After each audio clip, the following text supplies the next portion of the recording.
Chapter 413. Mu Bin's face was filled with excitement when he heard the imperial edict.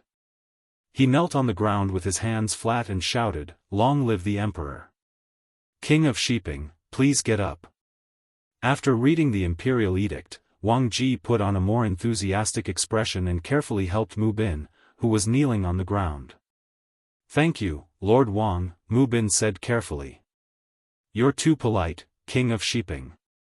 You'll be the first king of Great Ming Dynasty with a different surname.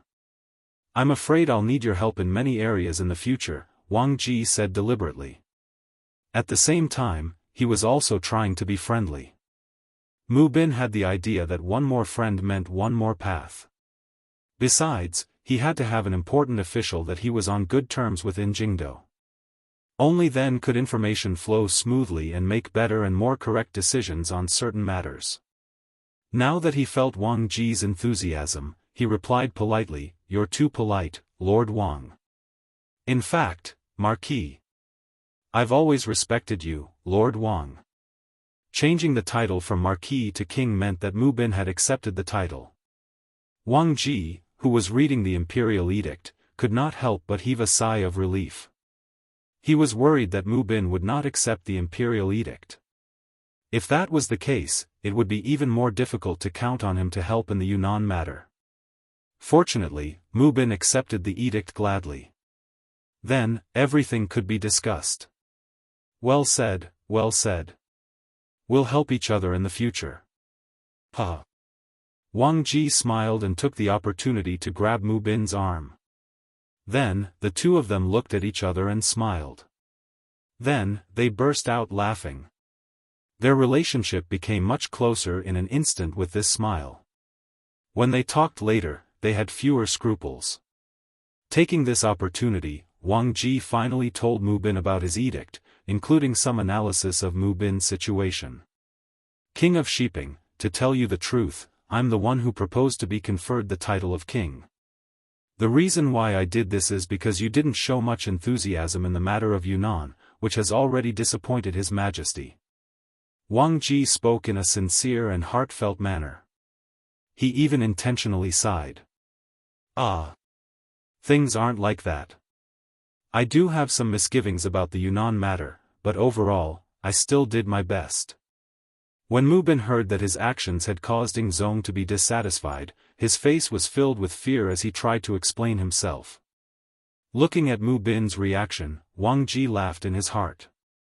As expected, Mu Bin had his concerns. However, on the surface, he still analyzed the situation seriously.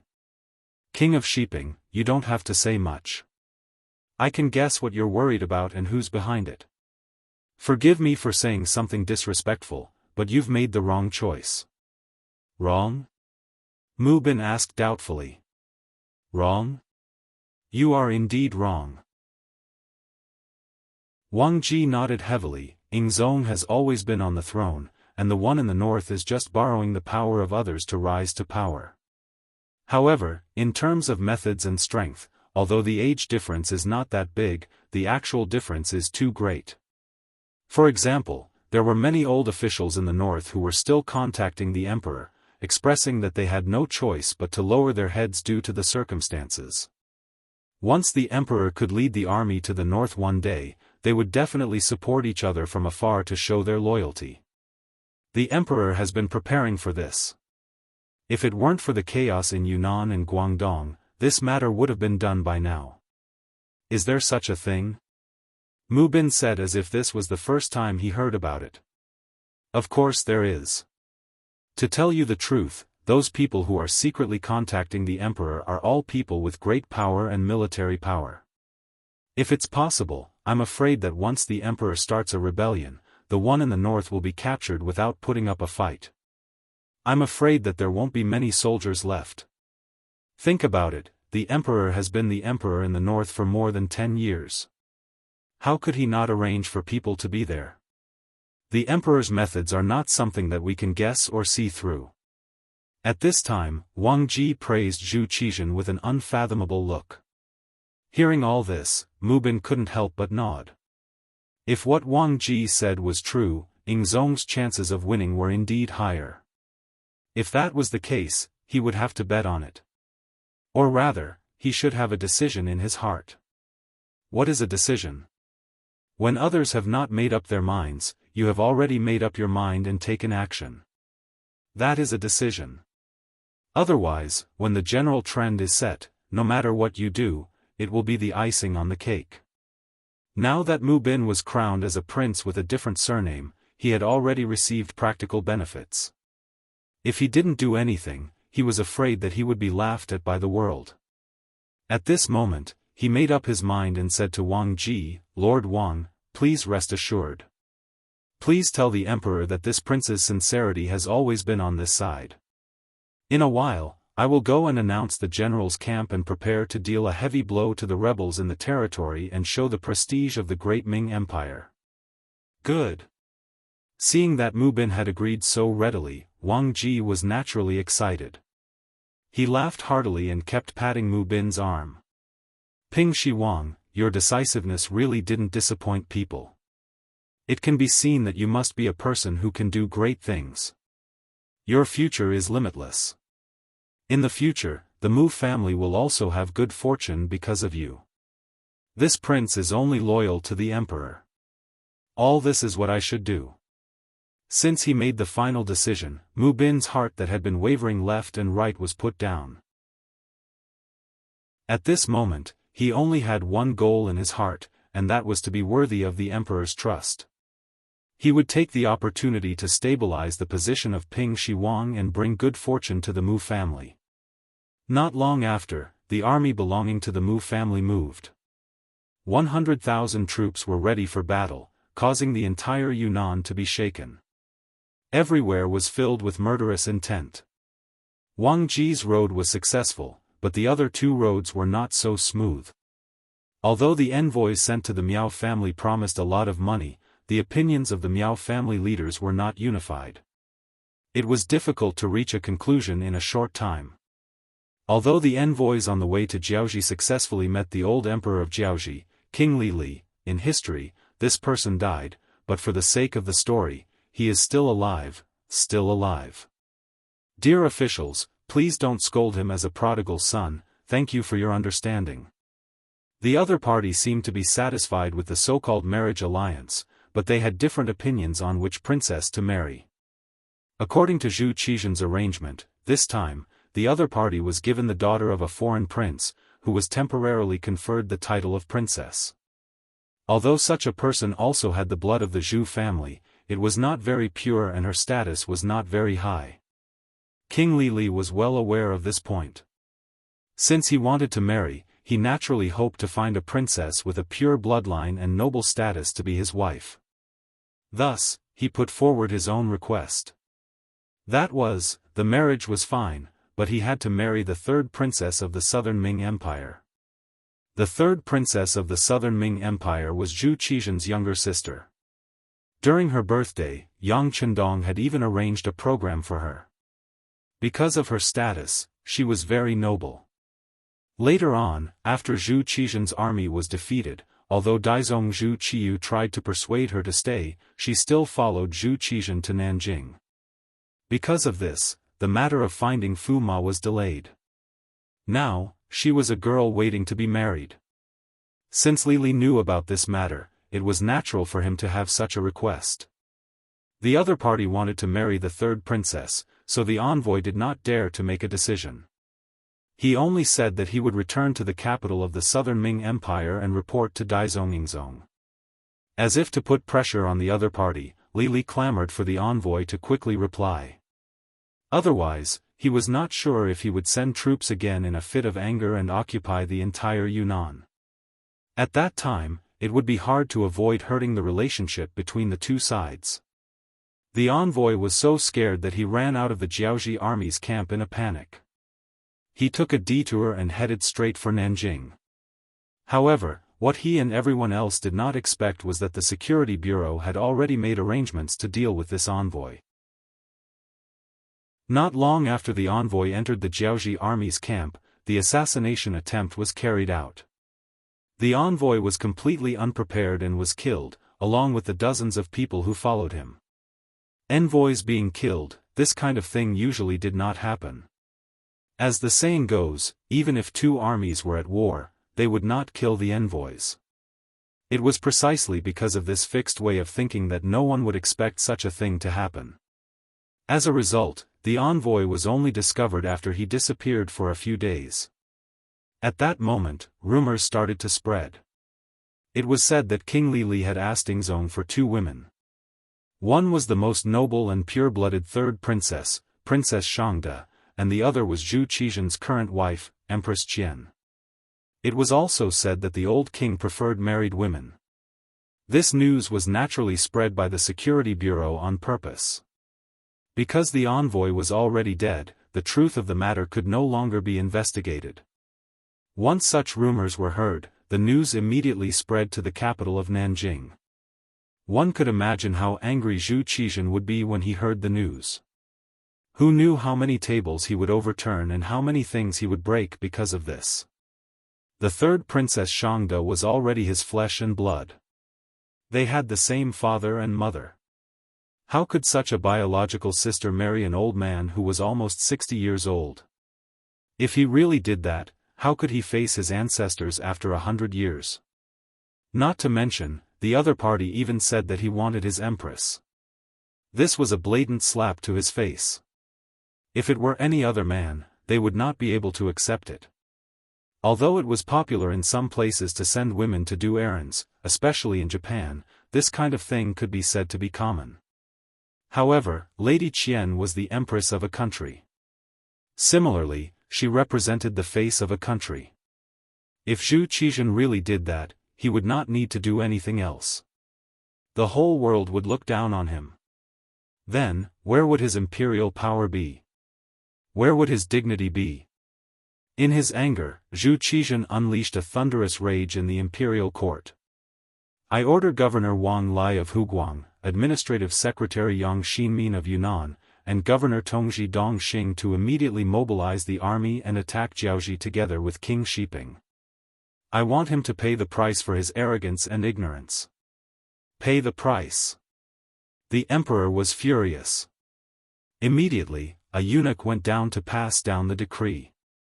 However, all the officials in the imperial court knew that if Jiaoji was so easy to destroy, it would have been destroyed long ago. There would not have been Xuanzong Zhu Zhanji's abandonment back then. Chapter 4:14. Thinking back to when Great Ming was just established, Zhu Di was really prosperous and sent troops to conquer Jiaoji, modern-day Vietnam. At that time, the one leading the troops was the late Duke Ing, Jianghu. With the strength of the Ming army, they defeated them and established Jiaoji province. However, as both sides were too far apart, many things were beyond their reach. In 1431 AD, Jiaoji province was abolished and Li accepted the Ming dynasty title, becoming the king of Annan. This was a huge blow to the prestige of the central government toward the southwest chieftains. What happened after proved that the negative effects of Xianda abandoning Jiaoji were long-term and fatal. This matter dealt a heavy blow to the Ming dynasty's international prestige in the western region and shook their suzerain status. Losing Annan meant losing the western region. This was something that even Zhu Zhanji did not expect. Since then, Annan had been harassing the border and invading the land. Finally, there was today's humiliation. Zhu Qizhen was still angry as he left court. Beside him was eunuch Chao Jixiang, who looked like he wanted to say something. Chao Jixiang, what's the matter?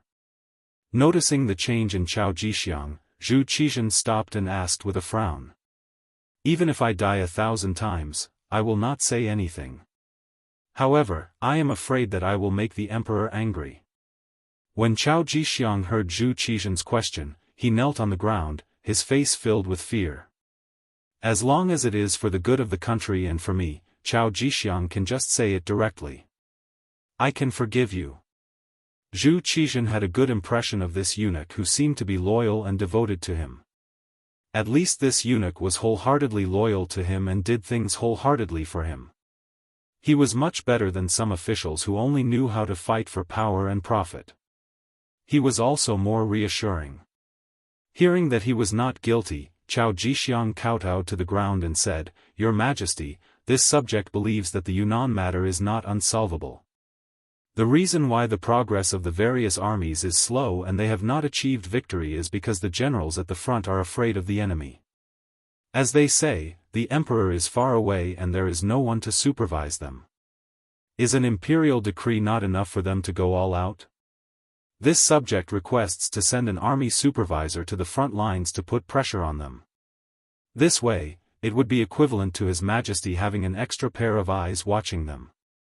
With His Majesty keeping an eye on them, there would be no need to worry about them not doing their best and not risking their lives."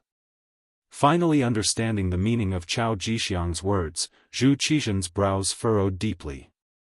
Minister Chao means to send eunuchs to the front lines to supervise the troops? This official is not afraid. The people sent can be arranged to be Your Majesty's trusted subordinates. This official will not say anything more about this matter. Chao Jixiang did not admit nor deny. He was afraid that his suggestion would give Yingzong the impression that he wanted to seize power and meddle in the military, so he didn't dare to say anything. Originally, the Ming Dynasty had a system of inspecting the army. Every time there was a war, eunuchs would be sent over. On the surface, it was to supervise the army, but in reality, it was to watch over the generals for the emperor and report their performance in the form of secret memorials. Reality proved that with eunuchs supervising the army, the generals at the front lines did not dare to be negligent. Some even purposely showed a very brave appearance in order to gain the favor of the eunuchs. It was so that their names could be passed to the emperor's ears, and then their future would be limitless. However, ever since the defeat of Tumu, for the sake of Yingzong's reputation, everyone put the blame on Wang Zhen. There were even people who said that war was not a game. How could there be an outsider guiding an expert? It was also from then on that the idea of eunuchs supervising the army was rejected. This also caused the entire group of eunuchs to revolve around the emperor. Otherwise, without military power, they could be removed and replaced at any time. For the sake of supervising the army, for the sake of seizing military power, these eunuch leaders had thought of ways to solve this problem more than once. However, with Wang Zhen's example as an example, it was extremely difficult for them to change their minds. And now, the opportunity seemed to have come. Zhu Qizhen's dissatisfaction with the situation in Yunnan allowed Chao Jixiang, who was following beside him, to see an opportunity. Chao Jixiang was completely dedicated to the country and the people, and this moved Zhu Qizhen. He had also felt that the imperial power did not seem to have enough control over the war in Yunnan. It was not that he had not thought of sending eunuchs to supervise the army. Although there was a drawback of an outsider guiding an expert, it was undeniable that with eunuchs at the front lines, the imperial power would be able to reach the army, and it would be better for the army to fight bravely. In the past, it was because of Wang Zhen's influence and the obstruction of the officials that he had no choice but to stop the example of eunuchs supervising the army. However, now that Jiaozhi was so rampant, no one would say anything if he proposed to send eunuchs to supervise the army. What? The other party wanted the empress to be his wife. Could it be that the emperor was not allowed to retaliate? Good. Great companion's loyalty to the country is exemplary. Since that is the case, I order Qian Liang to be the eunuch supervising the army in Yunnan. He will supervise the generals on the battlefield and kill the enemy bravely. Those who disobey will be punished according to the law. Zhu Qizhen finally opened his mouth and personally mentioned Qian Liang's name. Chao Jixiang was not surprised by this and kowtowed to the ground again. Your Majesty is wise. Long live the Emperor. Who was Qian Liang? He was the nephew of the great eunuch, Qian Sengbao. Qian Sengbao recalled that when he was outside the Yang family in Baiming, he was someone who had wrestled with Ji Ning. He was also an old official of Yingzong. Later, he followed the other officials to Nanjing. However, due to Wang Zhen's influence, he had been very low-key recently. Lying low was equivalent to waiting for an opportunity. Now that the opportunity had finally arrived, he could finally soar into the sky. It seemed that Qian Liang was Qian Sengbao's man and seemed to have some disagreements with Chao Jixiang. However, that was just for outsiders to see.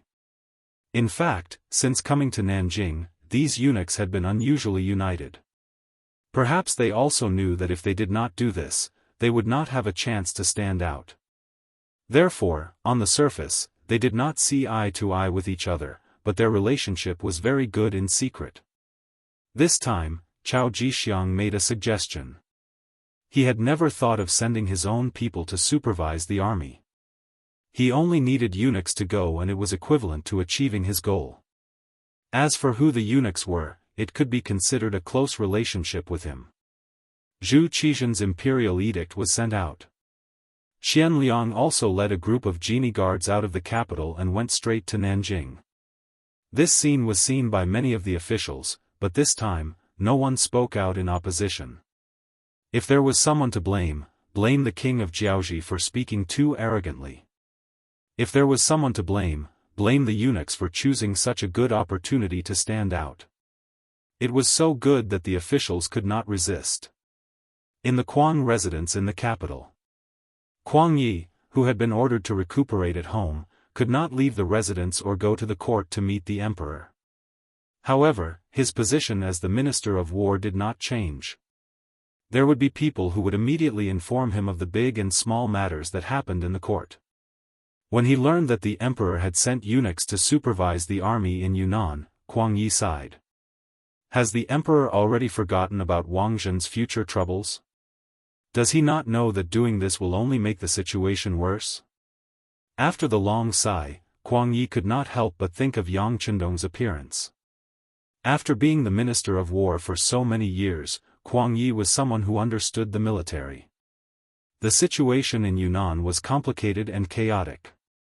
How could sending eunuchs to supervise the army solve the problem? If these eunuchs went, not only would they not be of help, but they would also make the situation more chaotic. Then who would solve the problem there in the end?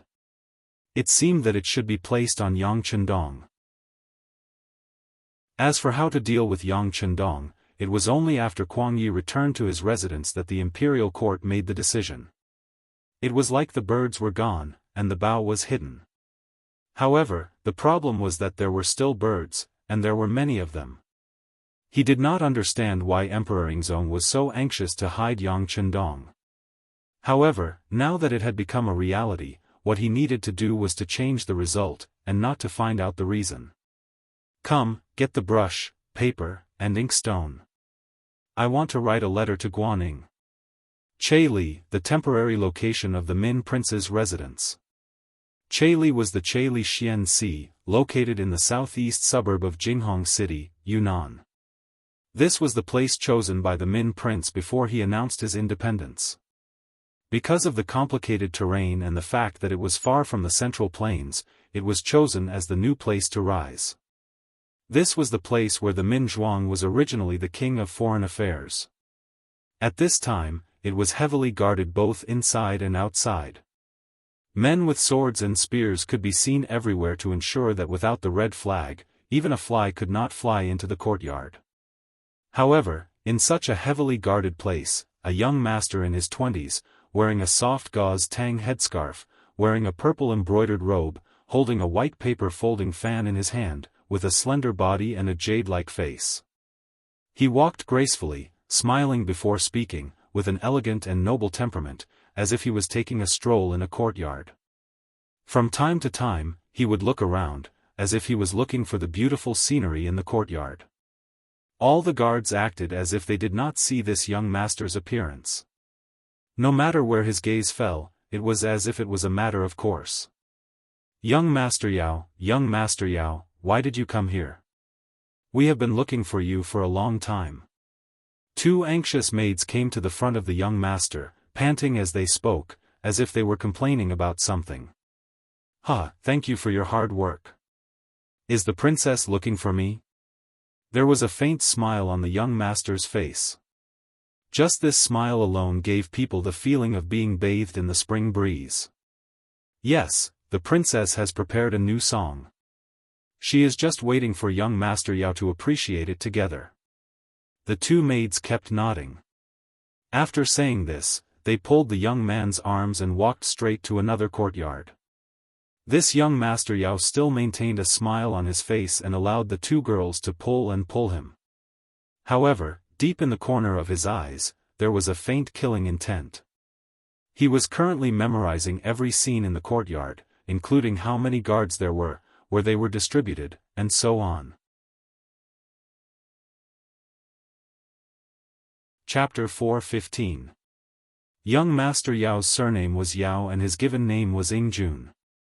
As a matter of fact, he was as handsome as his name suggested. His appearance belonged to the sunny and energetic type of man. In modern terms, he was the type of fresh meat. He had big eyes and a fair complexion. Many women's complexions were far inferior to his. When such a man appeared, he would often receive the attention of those women. However, what everyone did not know was that Yao Ingjun had another identity. He was the ace spy of the Wuxia Security Bureau. This time, he came to King Min's territory to infiltrate the enemy's territory and obtain inside information. However, he did not expect that the moment he appeared in the Chirizi Bureau, King Min's sister, Zhu Lian, fell in love with him at first sight because of his extraordinary charm and temperament. This woman, who was given the title of Forever Victory Group Leader, fell in love with him at first sight. Thus, she invited Yao Ingjun to her home. Naturally, Yao Ingjun was eager to see this happen. In this way, he would become a frequent visitor to the prince's mansion, so much so that all the guards here knew him. In addition, Princess Yongsheng had previously instructed everyone to be as polite to young Master Yao as they were to her. Thus, she could walk around the mansion at any time without any restrictions. As Yao Ingjun followed the two maidservants to Princess Yongsheng's courtyard, he said politely and casually, "It's strange. Why is the courtyard so quiet today? Young Master Yao, you don't know. Several princes have gone to the army camp. It seems that the situation at the front line is a little tense." "Yes, I also heard about it. But no matter what, it doesn't matter. This has nothing to do with us women. Also, young Master Yao, although you are a man, you have a good appearance. As long as you please our princess, you will be able to live a life of luxury." The two maidservants talked one after another. When they saw Yao Ingjun's gaze on them, they could not help but smile shyly. It was clear that his good looks had not only deeply attracted Princess Yongsheng, but even these maidservants were also greatly attracted to him. Yao Ingjun was very annoyed when others said that he had a good appearance. However, in order to complete the task, he did not show it on the surface. In fact, he was already thinking about the content of the meeting in the army camp. As King Min Zhuang's most beloved sister, it should not be difficult to know. How could he get the information from it? 5 miles away from Min King's mansion, in the military camp, King Min Zhuang Zhu Huilu, King Guangtong Zhu Huilu, and King Yangzong Zhu Huilu were holding a military meeting with their subordinates. The 3 sons of Zhu had some ability. At the very least, they still had some talented people under them. It was because of the operation of these people that they were able to reach their current scale and become an existence that gave Huang Zong and Zhu Qizhen headaches. These so-called talents included Duan Yuhong, who was good at strange skills, Meng Neng, who was brave and good at fighting, Chen Tian, who was good at talking, and Yu Libin, who was good at reading people's faces and knew some supernatural skills. It was the existence of these talents that made the situation in Yunnan more and more chaotic. They also formed a temporary alliance with Jiaoji and Miao Jun, and forced the Mu family to not dare to act rashly. Originally, if this situation continued, it would not take long for the southern Ming army to fall into a completely passive state. Then, the entire Yunnan might fall. Then, the war would expand outward, and they would achieve the general trend of occupying a corner of the world. Finally, they would seek the Central Plains and seize the world. However, after Mu Bin was crowned as the king of Shiping, the situation of the war changed accordingly. Is Yingzong crazy? Since when can a person with a different surname be crowned as a king? Will the world still belong to our Zhu family? King Yangzong Zhu, who was the most impatient and the youngest among the three brothers, could not help but complain. With regards to Yingzong's decision, which one of them could understand? In their opinion, even if the world was taken over by them in the future, it would still be ruled by the Zhu clan. As the saying goes, the meat will rot in the pot. But now that a person with a different surname could be crowned as a king, there were more variables. Okay, now is not the time to talk about this. Let's think about what to do next. Mu Bin, who has been crowned as a king, will not be able to wait and see like before. Soon, he will make a big move. How should we deal with it? That's the big thing that we need to discuss.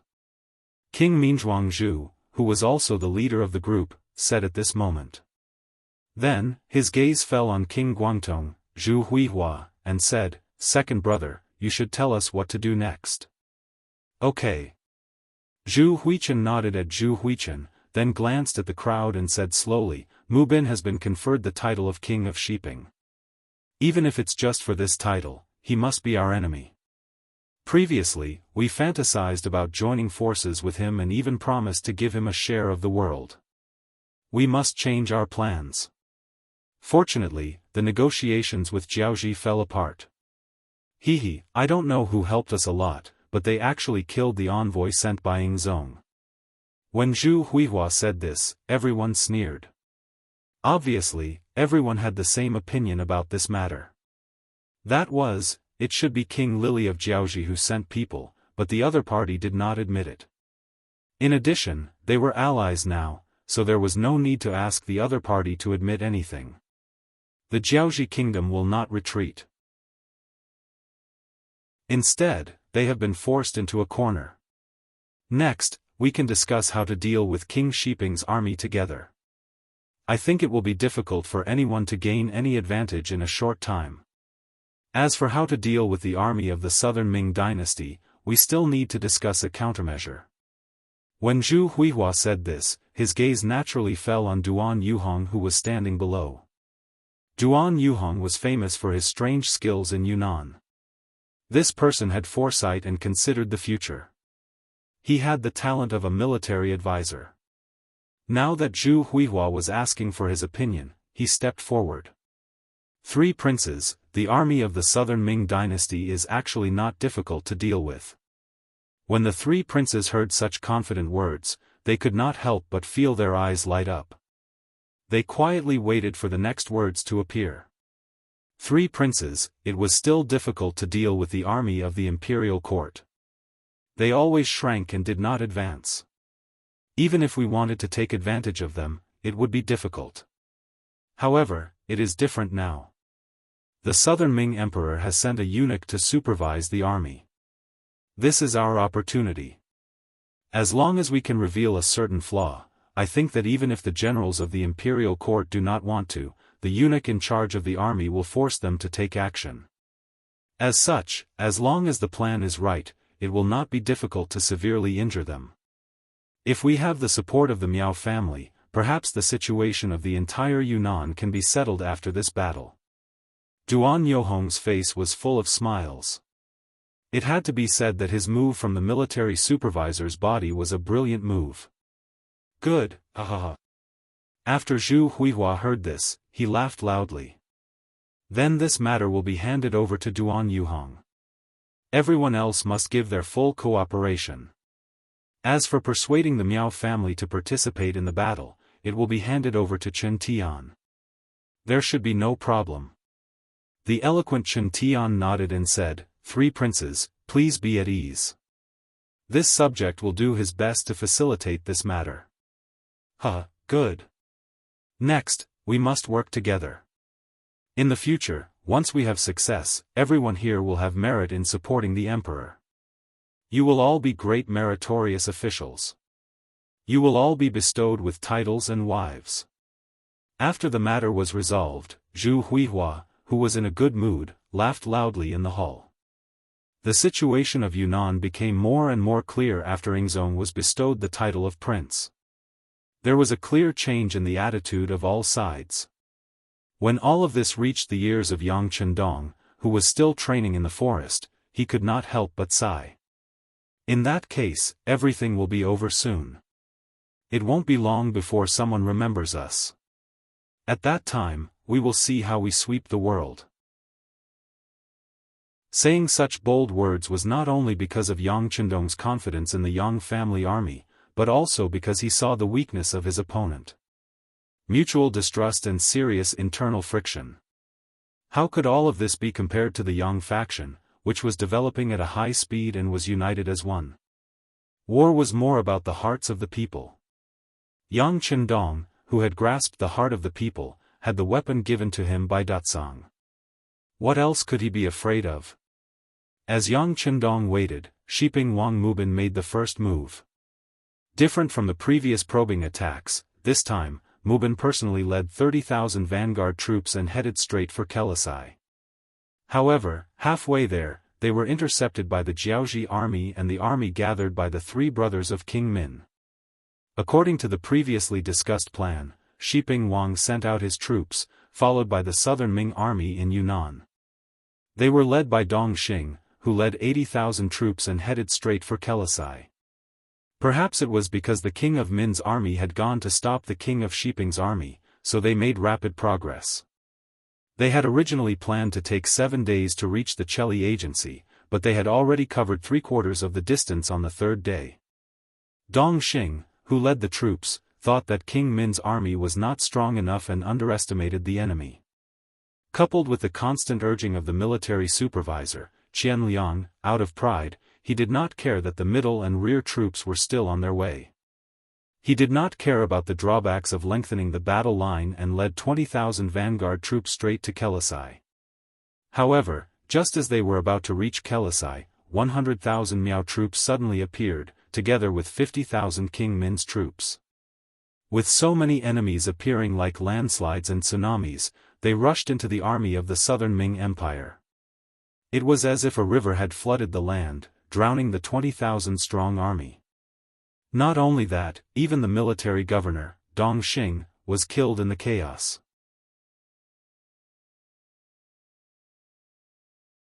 Chapter 4:16.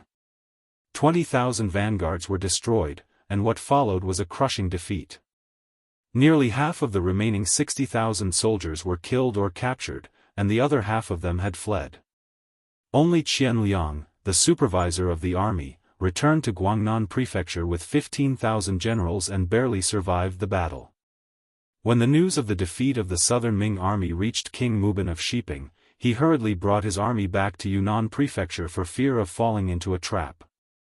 The loss of this battle caused the elite troops that the southern Ming Empire had placed in Yunnan to be completely lost. Their strength had also dropped by close to half. At this moment, King Min, Jiaoji, and Miao Jun's counterattack arrived. They first sent a part of the army to monitor King Shiping in Yunnan Prefecture, and then gathered the main force to surround Guangnan Prefecture. Without any preparation, the South Ming army in Guangnan Prefecture retreated in a flurry in order to avoid being besieged. Besides abandoning Guangnan Prefecture, they even left most of the grains and fodder in the city for the sake of Prince Min's troops who had caught up with them. After abandoning Guangnan Prefecture, they planned to march to Guangxi Prefecture to meet up with King Shiping's army. However, they dared not trust anyone. Fearing that King Shiping would stab them in the back, Governor Wang Lai of Huguang proposed that the newly appointed Administrative Secretary of Yunnan and the former Administrative Secretary of Guangdong, Yang Xinmin, and Army Supervisor Qian Liang both agreed.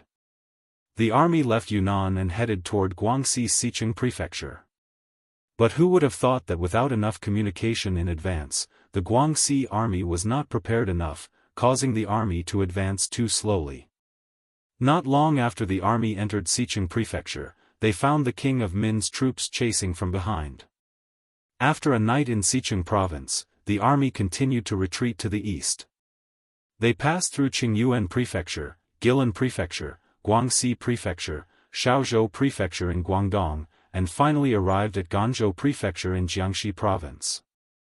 A few months ago, it was here that Yang Chendong met up with the remaining 10,000 soldiers in Guangdong and solved the rebellion of the Yellow Bandits in Guangdong. However, who would have thought that Wang Lai and his army would also retreat to this place in such a short time? After losing most of the cities in Yunnan, Guangxi, and Guangdong, the southern Ming army finally settled down. King of Min's troops did not chase after them. Instead, they began to digest the land and cities they had just obtained. Because this place was jointly attacked by the Min king, Jiaoji, and Miao people, they still needed to discuss the division of the city. This gave the southern Ming army a chance to catch their breath. But at the same time, it had to be said that after most of the three provinces were occupied, the three armies formed by the Min king's faction also revealed their true nature. They burned, killed, and pillaged everywhere. For a time, the people of the three provinces had no way to make a living. Many big families were robbed. Many people were displaced. They did not have clothes to wear and food to fill their stomachs. The news of the army's defeat spread like a gust of wind to the capital of the southern Ming dynasty. When Zhu Qizhen, who was in the main hall of the palace, heard the news, he fainted on the spot. Not long after, important officials and generals came to the palace. To everyone's surprise, the Minister of War, Kuang Yi, who had been ordered to recuperate at home a while ago, was also present. Kuang Yi stood in the imperial court without the slightest hint of illness, but his ashen face told everyone that he was in an extremely bad mood. It was not just Kuang Yi.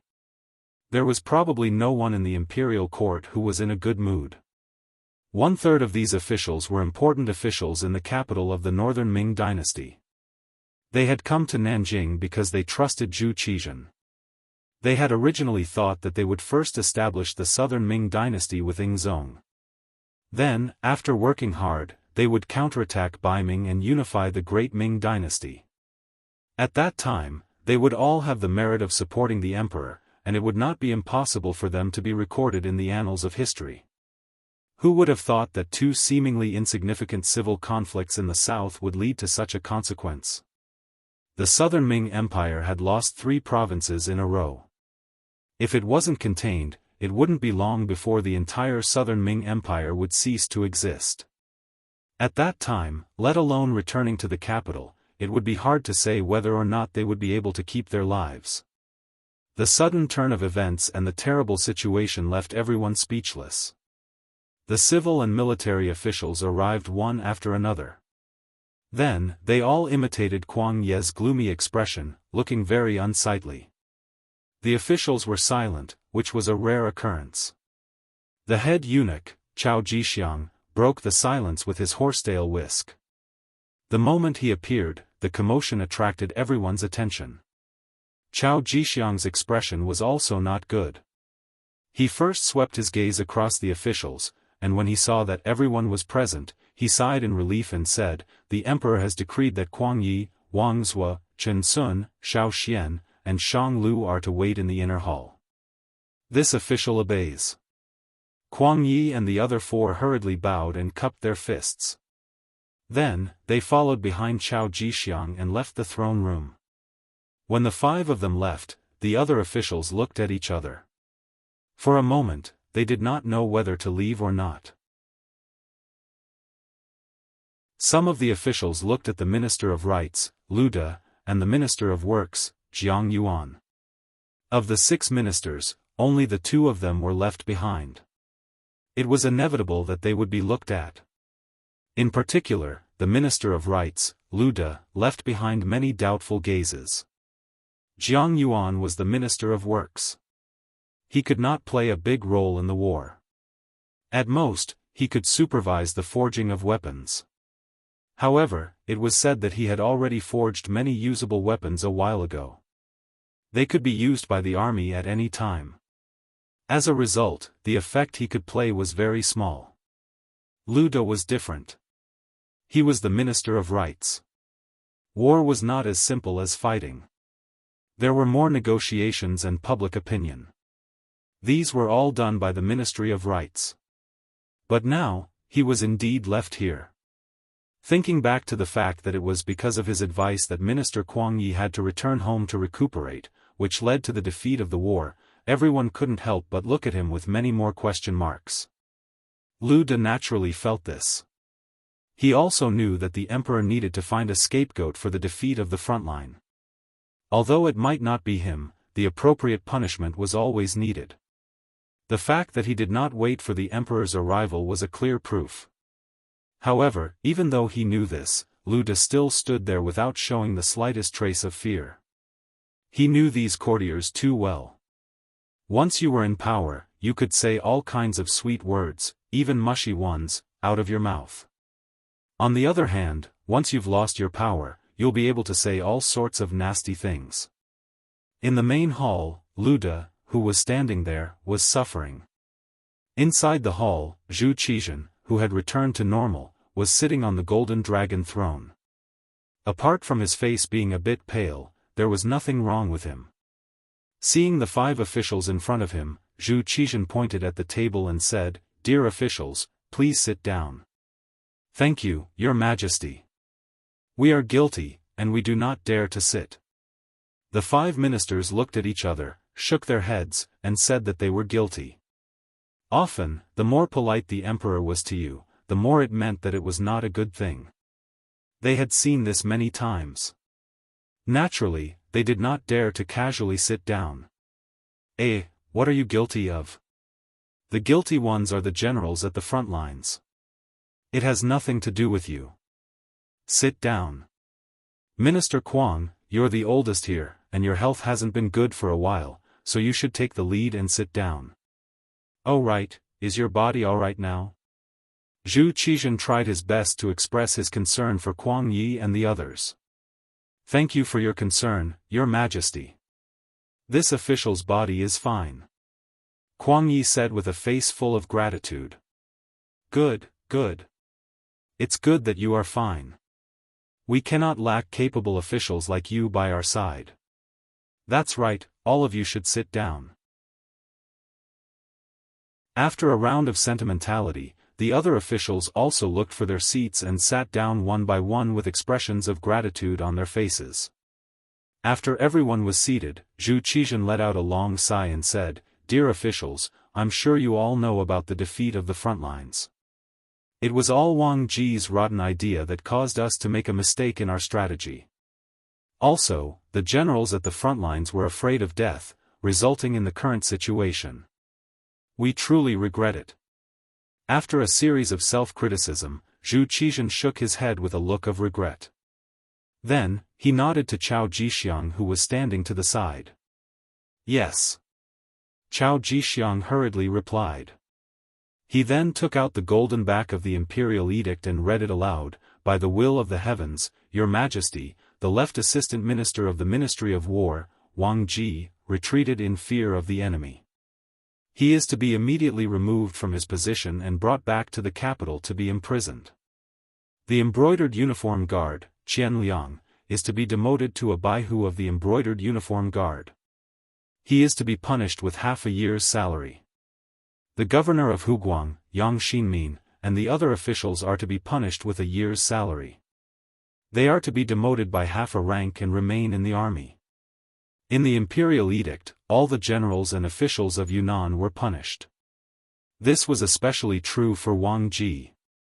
He had only been in Yunnan for less than a month, and he had gone from being in the limelight to being a prisoner.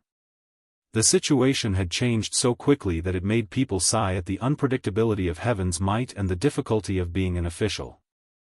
After punishing all the officials, especially the left assistant minister of the Ministry of War, it was the same as putting an end to the failure of the war. Next, it was time to talk about the current situation. Dear officials, the traitor Zhu Huiqiang and the others have already caused chaos in Yunnan, Guangxi, and Guangdong. They will soon reach Jiangxi. What advice do you have for us?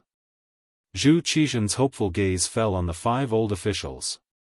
His face was filled with anticipation. What followed next was a period of silence in the inner hall.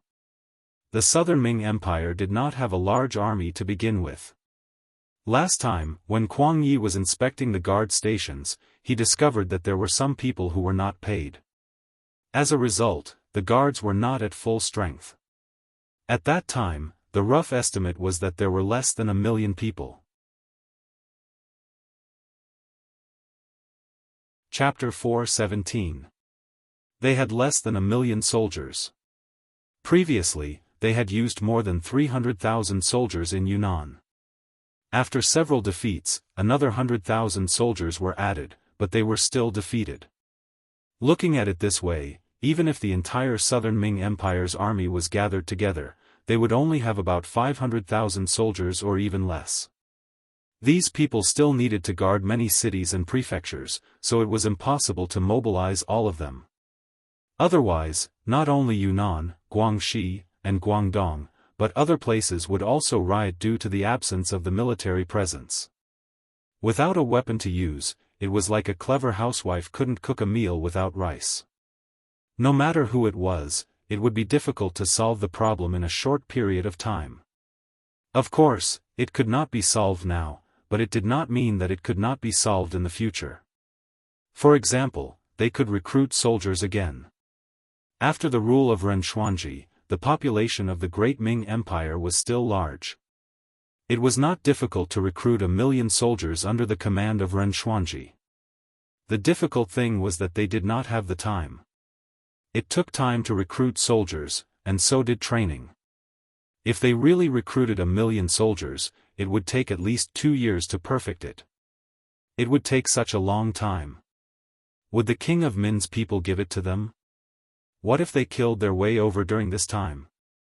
The situation would be even more chaotic. Even if it was too late to recruit soldiers, there was another way that might work. It was to ask for help from Baiming. Today, Baiming did not have any wars because of geographical reasons. And it was said that they had just recruited a lot of soldiers and were training. They should have extra soldiers. If they could borrow 500,000 soldiers from them, the problem of the king of Min could be solved. But the problem was, would they agree? If they really borrowed 500,000 soldiers, would they listen to Yingzong? Don't turn the spearhead and charge to Nanjing. That would really be diverting the calamity. Don't think that Baiming wouldn't do such a thing. Why did the king of Shiping not go all out for a long time? Wasn't it because of them? It was because of their interference that the situation in Yunnan changed. The king of Min's strength was getting stronger and stronger, and now he occupied 3 provinces. It was too late to recruit soldiers, and asking for help was not reliable. No wonder the 5 ministers bowed their heads in silence. They really did not have a better way. Zhu Qizhen was disappointed when he saw the long silence. What's wrong? My beloved subjects, is there really no hope for our southern Ming dynasty? Are we really going to hand over the country our ancestors left to us? If that's the case, how am I supposed to face my ancestors? As he spoke, Zhu Qizhen's eyes actually welled up with tears, an extremely sorrowful appearance. We are incompetent. Wang Zhua and the other 4 important officials saw the emperor's actions and were so frightened that they hurriedly got up and knelt on the ground. People always say that if a minister is incompetent, then a monarch is tyrannical. Even the ruler of a country was forced to shed tears, so how could the subjects not be terrified? Zhu Qizhen was moved, but the ministers couldn't do anything about it. This made him even sadder. His heart seemed to be dripping blood when he saw the important ministers kneeling on the ground one after another. He had called a few important ministers over in order to find a chance to strike back. Could it be that there was really no other way? The Minister of Revenue, Wang Zhua, knelt on the ground. The Minister of Personnel, Chen Sun, knelt on the ground. The Minister of Justice, Shao Xian, knelt on the ground. The Minister of War, Kuang Yi, did not kneel on the ground.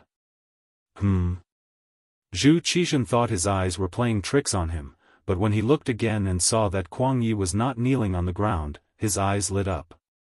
He suddenly stood up and asked with an anxious expression, Minister Kuang, do you have a good plan? I don't dare to say that there is a good plan, but there is a way. If it works, it can buy us some time. Kuang Yi said with some uncertain evidence. By time? Zhu Qizhan seemed to be confused. Yes, by time. Our southern Ming dynasty has not been in a war for a long time, and our population is flourishing. As long as the emperor issues an imperial edict to recruit a large number of soldiers, it will not be long before we have an additional 1,000,000 soldiers. However, this will take some time. Right now, there's only one person who can buy us some time. Who is it? Zhu Qizhan's expression was incomparably nervous when he heard that there were still people and soldiers that could be used. He asked with hope in his eyes, as if he was afraid that Kuang Yi would not tell him the answer if he asked too late. The Duke of Loyalty, Yang Chendong. Kuang Yi did not make Zhu Qizhan wait for long. He firmly said a name. When the name was said, the other ministers who were looking at Kuang Yi also raised their heads in shock. Then, as if they thought of something, they slowly lowered their heads. Yang Chendong, the person who had once saved Ding Zong on the battlefield, had become a taboo existence at a certain level. No one knew the reason for this. Perhaps it was because he was too capable, or perhaps it was because he was too good at fighting.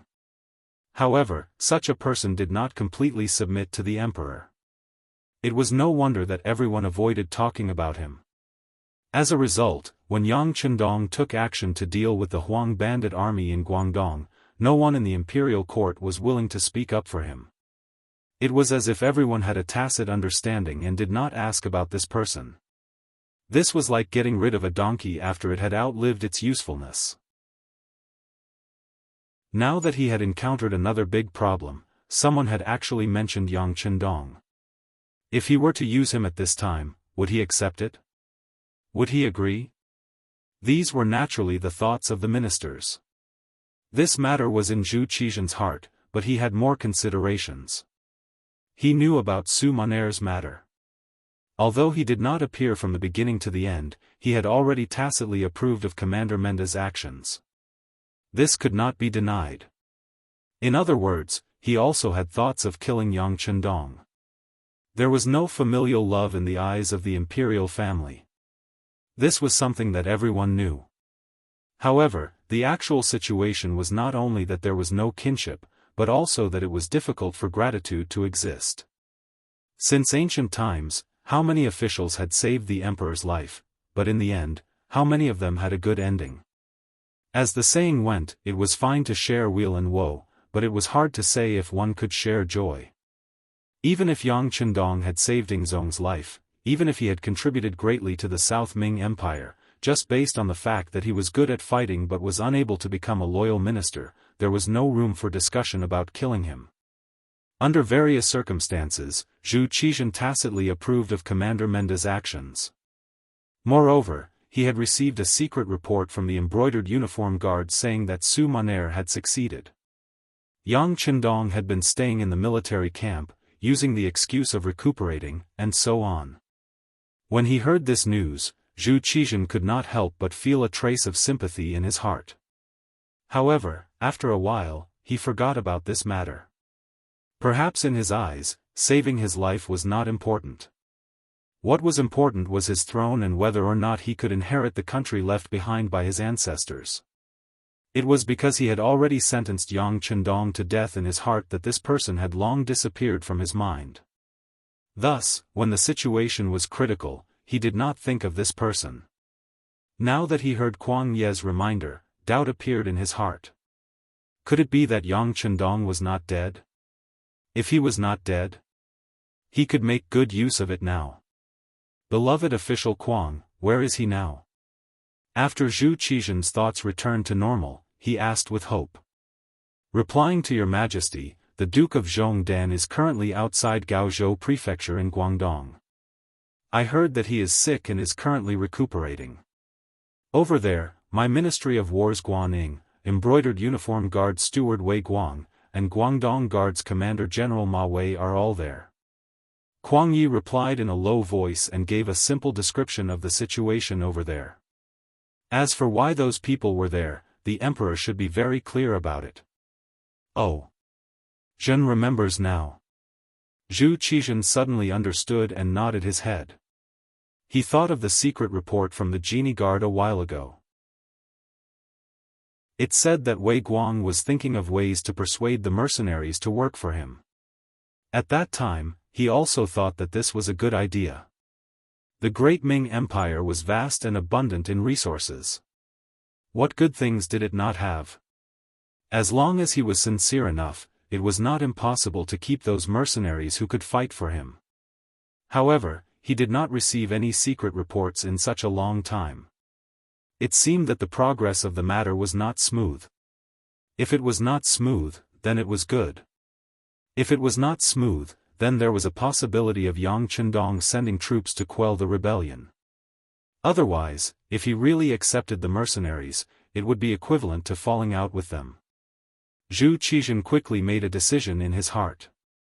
After the court, he would notify the embroidered uniform guards and have them stop what they were doing to the mercenaries. At least on the surface, they would ease the relationship between them. However, this was a method of mending the pen after the sheep had been lost. The important thing was to discuss with Yang Chendong. Thinking of this, he said to Kuang Yi, "Zhen heard that the Duke of Loyal Valor is sick. Is his illness serious?" "This. I do not know. I have sent Guaning to visit him, but I have not seen him. He could not even enter the barracks. I think his rank is not high enough." Kuang Yi hesitated as he spoke. If that's the case, we should send an important official over." Zhu Qizhen nodded as he said this. Then, his gaze fell on Kuang Yi. "Beloved official Kuang, I am afraid that I will have to trouble you to make a trip. If you can see the Duke of Loyal Valor, ask him to take action no matter what. Don't ask him to defeat the rebels, but at least stabilize the current situation and buy time for our southern Ming dynasty to develop. I am old." This time, Kuang Yi did not immediately agree. Instead, he spoke with an ambiguous attitude. Kuang Yi said this because he was complaining. He was complaining about how Ingzong grounded him at home a while ago. Now that he had a use for him, he did not think about the fact that he was almost 70 years old.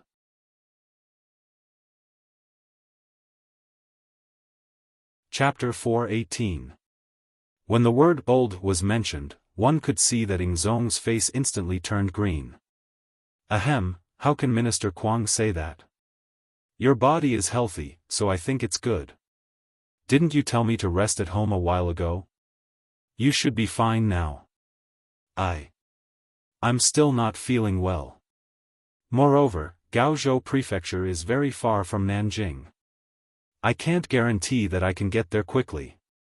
When Kuang Yi saw that Zhu Qizhen had a guilty look on his face when he mentioned his illness, he felt pity for him and his heart softened. However, when he considered the long journey, he was afraid that he would make a mistake and instinctively wanted to refuse. "It's fine. You can take a carriage there. I will arrange for the relay stations along the way." Kuang Yi listened to the announcement. Zhu Qizhen was afraid that if he continued to delay, Kuang Yi would find another excuse. Thus, he said in a firm tone, "Minister of War Kuang Yi is an experienced strategist. As my right-hand man, you will be conferred the title of Grand Tutor of the Crown Prince and also the Minister of War." He was conferred an official just like that. The Crown Prince's junior tutor was one of the 3 orphans. At the same time, he was a secondary grade 1 official and also the Minister of War. It could be said that he held great power and was definitely one of the pillars of the imperial court. As soon as the imperial edict was passed down, the other 5 ministers all had looks of envy on their faces. Words of congratulations could be heard one after another. When the imperial edict was given, Kuang Yi was extremely touched. Ever since the Great Ming Dynasty was split into the north and south, there were no longer any primary grade officials in the imperial court. The cabinet was also removed. The ministers of the 6 ministries became the leaders of the officials. He originally thought that he would be satisfied if he could keep his position until he retired. However, he never thought that there would be a day when he would be promoted to Grand Tutor of the Crown Prince and become a secondary grade 1 official. With such a position, he could definitely be called the leader of the officials. How could he not be excited and moved by this honor? He was so touched that he knelt on the ground. Thank you for your kindness. I will go home and pack up before heading to Guangdong. Even if I have to sacrifice my old bones, I will persuade the loyal duke to work for the great Ming dynasty and defeat the enemy. Good. Seeing that Kuang Yi was so straightforward, Zhu Qizhan happily stood up and said, as expected of a loyal minister of the great Ming dynasty, a pillar of the country. Just like that, Minister Kuang immediately packed up and left. Everyone else had to cooperate with him to the best of their ability. In addition, if the Duke of Loyalty and Courage raises any conditions, my beloved subject can also agree to them on our behalf. Yes, Your Majesty.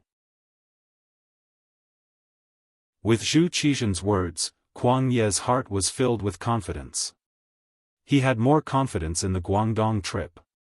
In this meeting with the emperor, Kuang Yi was conferred the title of Grand Tutor of the Crown Prince and regained the favor of the emperor. Outside the Kuang manor, there was an endless stream of officials who came to congratulate him. It was a scene of prosperity. In comparison, the mercenary camp outside Gaozhou city was as quiet as usual. After more than a month of training, all the cold vanguard soldiers and the auxiliary soldiers had gone through several forest battle drills. This allowed them to have a better understanding of how to fight in the forest. From being completely passive in the beginning to having the ability to fight back, their conditioned reflexes had formed. As long as they were walking in the forest, they would instinctively make some defensive or offensive responses if the slightest bit of the situation was wrong. Not bad, the military quality of the cold vanguard soldiers is very high. There are also quite a few good seedlings among the auxiliary soldiers. I'm afraid that it won't be long before the elite cold vanguard soldiers expand. Yang Chendong looked at the results of the drills that the various companies sent over and nodded repeatedly. He appeared very satisfied. Seeing that Yang Chendong was in a good mood, Hu Mang, who was at the side, hurriedly handed over the report card about the temporary auxiliary soldiers' studies. Young master, take a look at this. Oh. It's the results of the temporary auxiliary soldiers. Not bad, there are actually so many who can score 60 points. Very good, very good.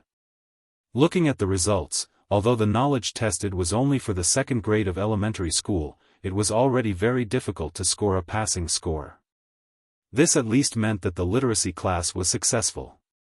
Yes, not only did the political committee work hard, even the two madams put in a lot of effort. Some of them are already qualified to be temporary auxiliary soldiers and are even close to the standard of the cold vanguard soldiers. Now, their loyalty is still to be tested. Tiger's Mane reported everything he knew to Yang Chendong. Loyalty is indeed a problem. No matter how strong a person is, no matter how strong a soldier is, without loyalty, the stronger they are, the easier it is for them to betray their master. Tell the political committee to pay special attention to this test. Yang Chendong nodded in agreement. Yes, young master is right. These people haven't been to Resin City, so it's not easy to do some work. After all, we can't be sure if there are spies from other parties. Now isn't the time to announce young master's identity. Tiger's Mane said in a troubled tone. The soldiers who joined the army in Resin City usually didn't have to worry too much about their loyalty. Other things aside, just the changes that could be seen with one's eyes were enough to let everyone know who to follow in order to live a good life. When they and their families lived a good life and didn't have to worry about food and drink, they would have to think about who brought all this to them. Why would they need to worry about loyalty? When someone mentioned that they had to join the army to protect their home and the fruits of victory from being violated by others, the number of people who joined the army had already reached 90%. In addition to the benefits a soldier could enjoy, it was enough to feed a family of 5 without having to worry about food and water. Once they reached a certain age and needed to retire from active service, they would be given jobs that others envied. Even those who were injured on the battlefield would be in high demand once they returned home. With all these benefits, why would they need to worry about the lack of manpower? Why would he need to worry that these people would have any rebellious thoughts and intentions? However, it was different in the territory of the Great Ming Dynasty.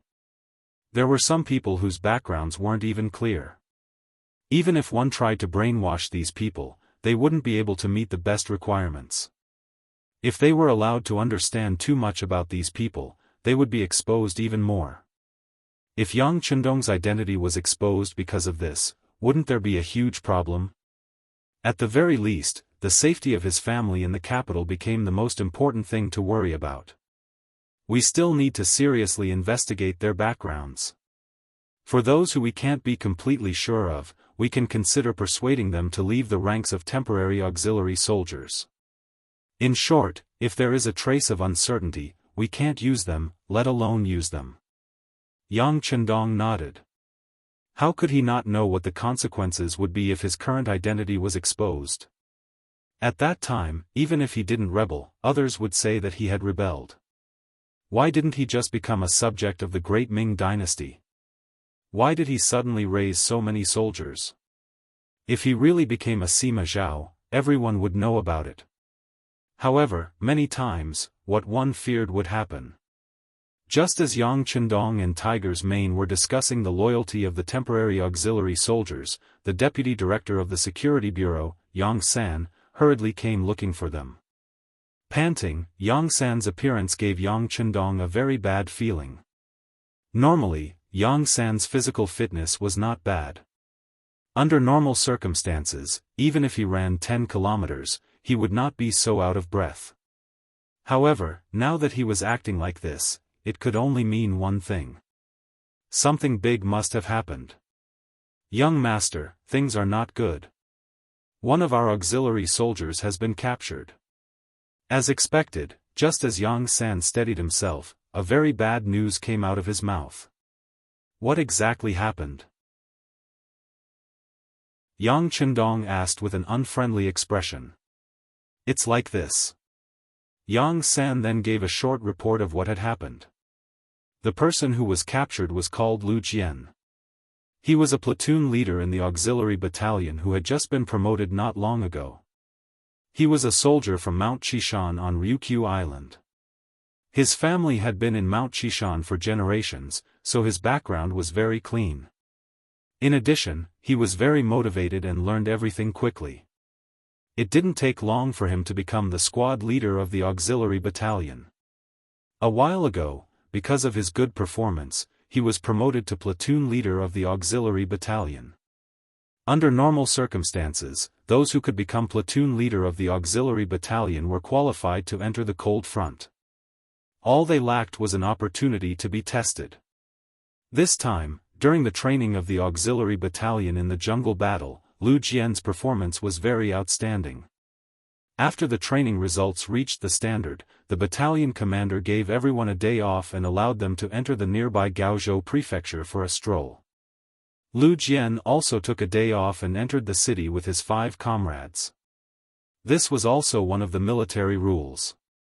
Soldiers were not allowed to enter the city alone to prevent accidents from happening. Once the 5 of them were together, they could more or less take care of each other if anything happened. The chances of accidents happening were reduced to the lowest. Originally, Lu Jian and his group had been together since they entered the city. However, when they came across a rouge shop, Lu Jian thought that he should buy some things for his newly married wife in Mount Qishan. He also heard that the quality of the things in the Central Plains were very good, so he wanted to go in and take a look. However, his other comrades rejected his idea. They all laughed and said that this rouge shop was only for women. It was embarrassing for a man to go in. The others were not willing to go with him, so Lu Jian entered the rouge shop called Song's Rouge Shop alone and asked the other 4 to wait outside for a while. However, once he went in, there was no news of him. It was not until more than 15 minutes later that his 4 comrades felt that something was wrong. They went in together, but they didn't see Lu Jian inside. Feeling that this was a serious matter, 2 of the auxiliary soldiers stayed behind to keep watch outside the rouge shop. The other 2 quickly went out of the city and reported to the barracks. After Yang San received the news, he immediately asked for instructions from Yang Chendong.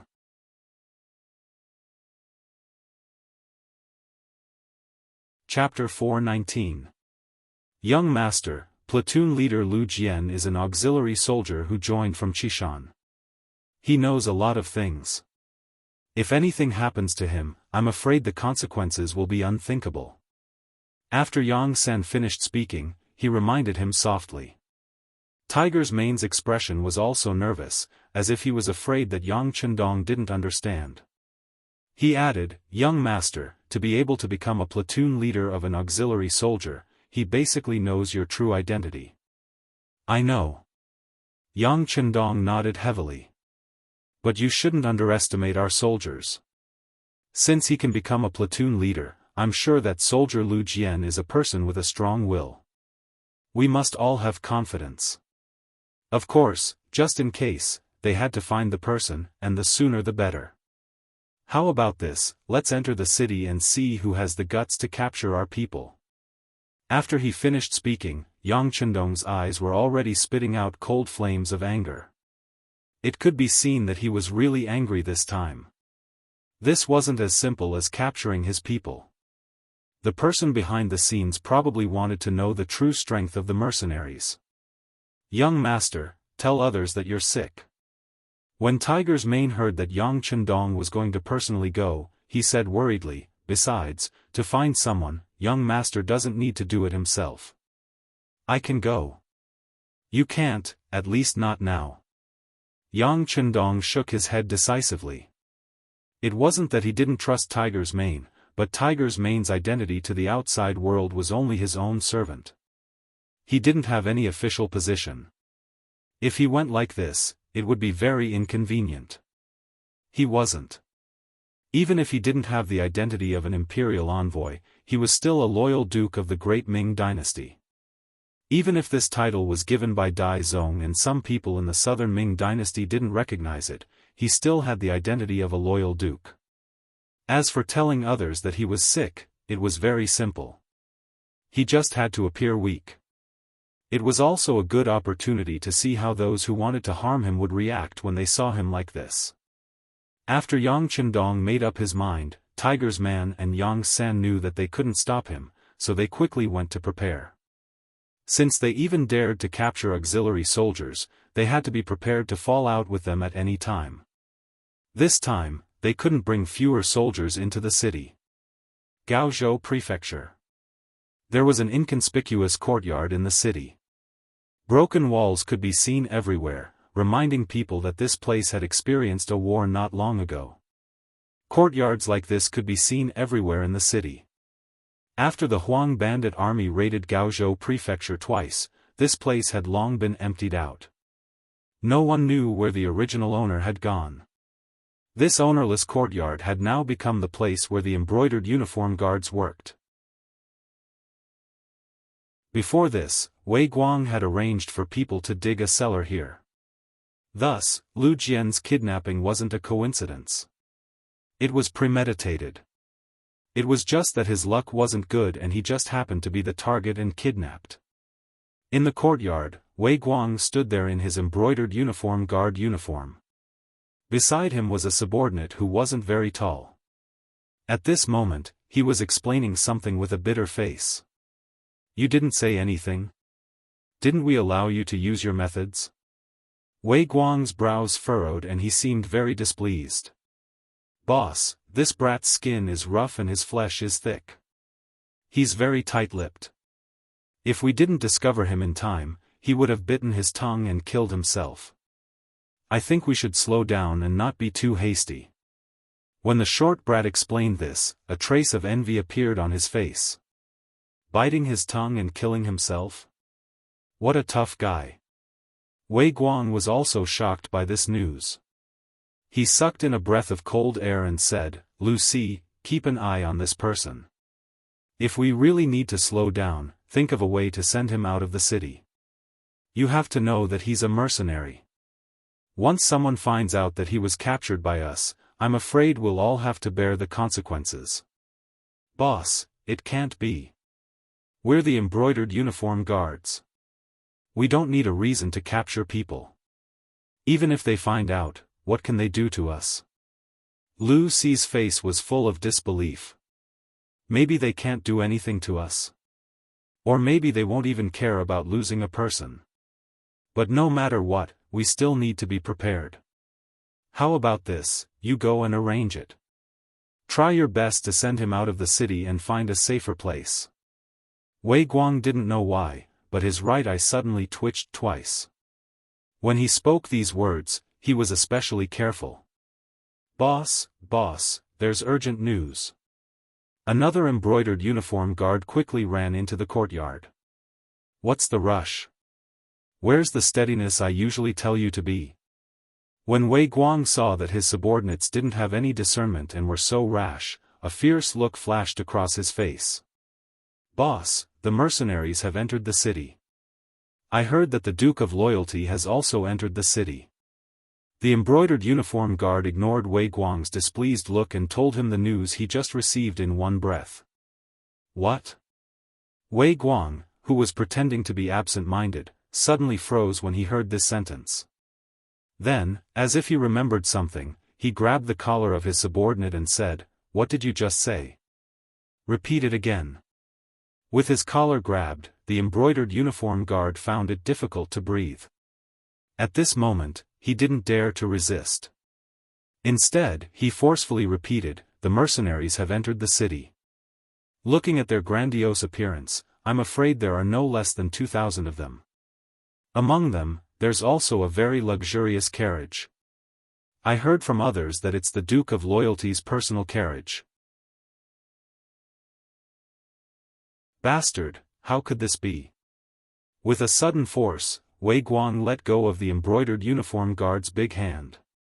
Then, he fiercely stomped his foot and glared at Lu Xi as he said, "Don't move first. Let me go take a look first. That's right, instruct the people here to keep their eyes open. Once they find something wrong, kill them. In short, don't leave any evidence behind."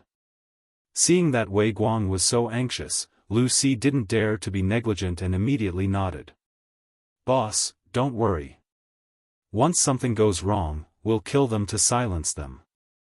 The dead tell no tales." "Very good, let's go."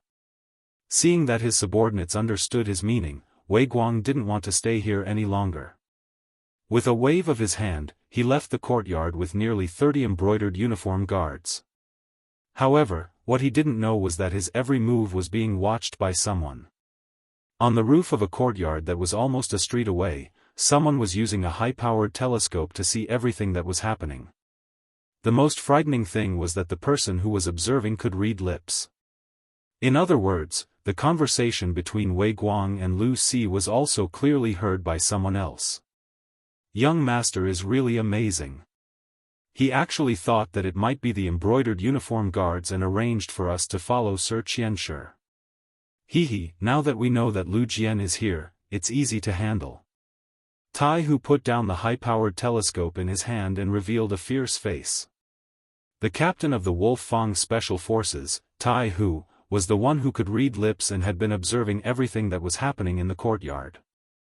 In fact, not only Tai Hu, but also the other 19 members of the Wolf Fang Special Forces were proficient in lip reading.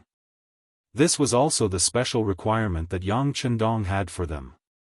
Since they were the elites of the elites, not only did they have the most advanced weapons in their hands, but they also had to be able to rely on their own abilities. Tai Hu said confidently, but in the eyes of the extremely thin team member beside him, he couldn't help but worry. "Tiger King, the 6th young master said that the embroidered uniform guards are not weak. You must not be careless. Although Wei Guang is gone now, there are at least 10 embroidered uniform guards around. If you are not careful, Lu Jian's life will be lost. If something happens to him, our mission will be considered a failure." "Nonsense, this captain doesn't know this point. Do I need you to remind me? Alright, Skinny Monkey, hurry up and arrange the mission. Let King Kong, Violent Ape, Silver Hand, and Steel Leg get ready. Also, inform Captain Baizhua of the Ghost Sniper team. Tell them that the opportunity to contribute and kill the enemy has come. Taihu said as he slapped the man with the nickname of Skinny Monkey. Skinny Monkey retreated as if he was flying backward. In just a blink of an eye, Skinny Monkey had retreated at least 4 meters away, which also allowed him to avoid Taihu's slap. It was obvious that this was not the first time something like this had happened. Skinny Monkey, who had retreated far away, heard that Taihu wanted to cooperate with the Ghost Sniper team to complete the mission. He knew that his captain was very careful in doing things even though he said it happily. His heart was relieved. "All right, Tiger King, please wait for a moment. I will go and inform them now." Skinny Monkey, who had finished speaking, disappeared from the roof after a few ups and downs. It gave people the feeling that he was moving so fast that it was as if he was teleporting.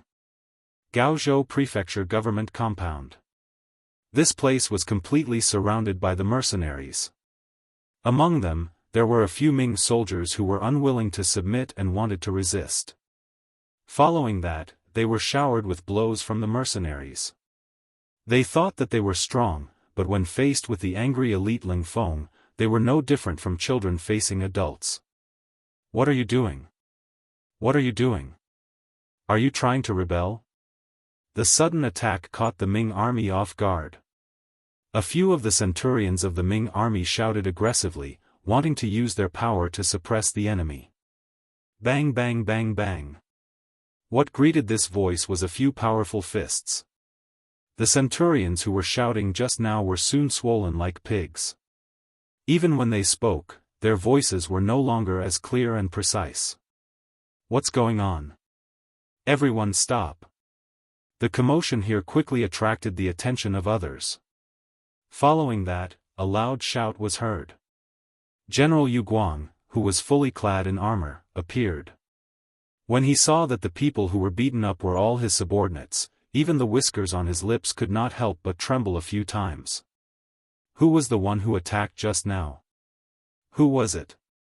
Stand out if you have the guts.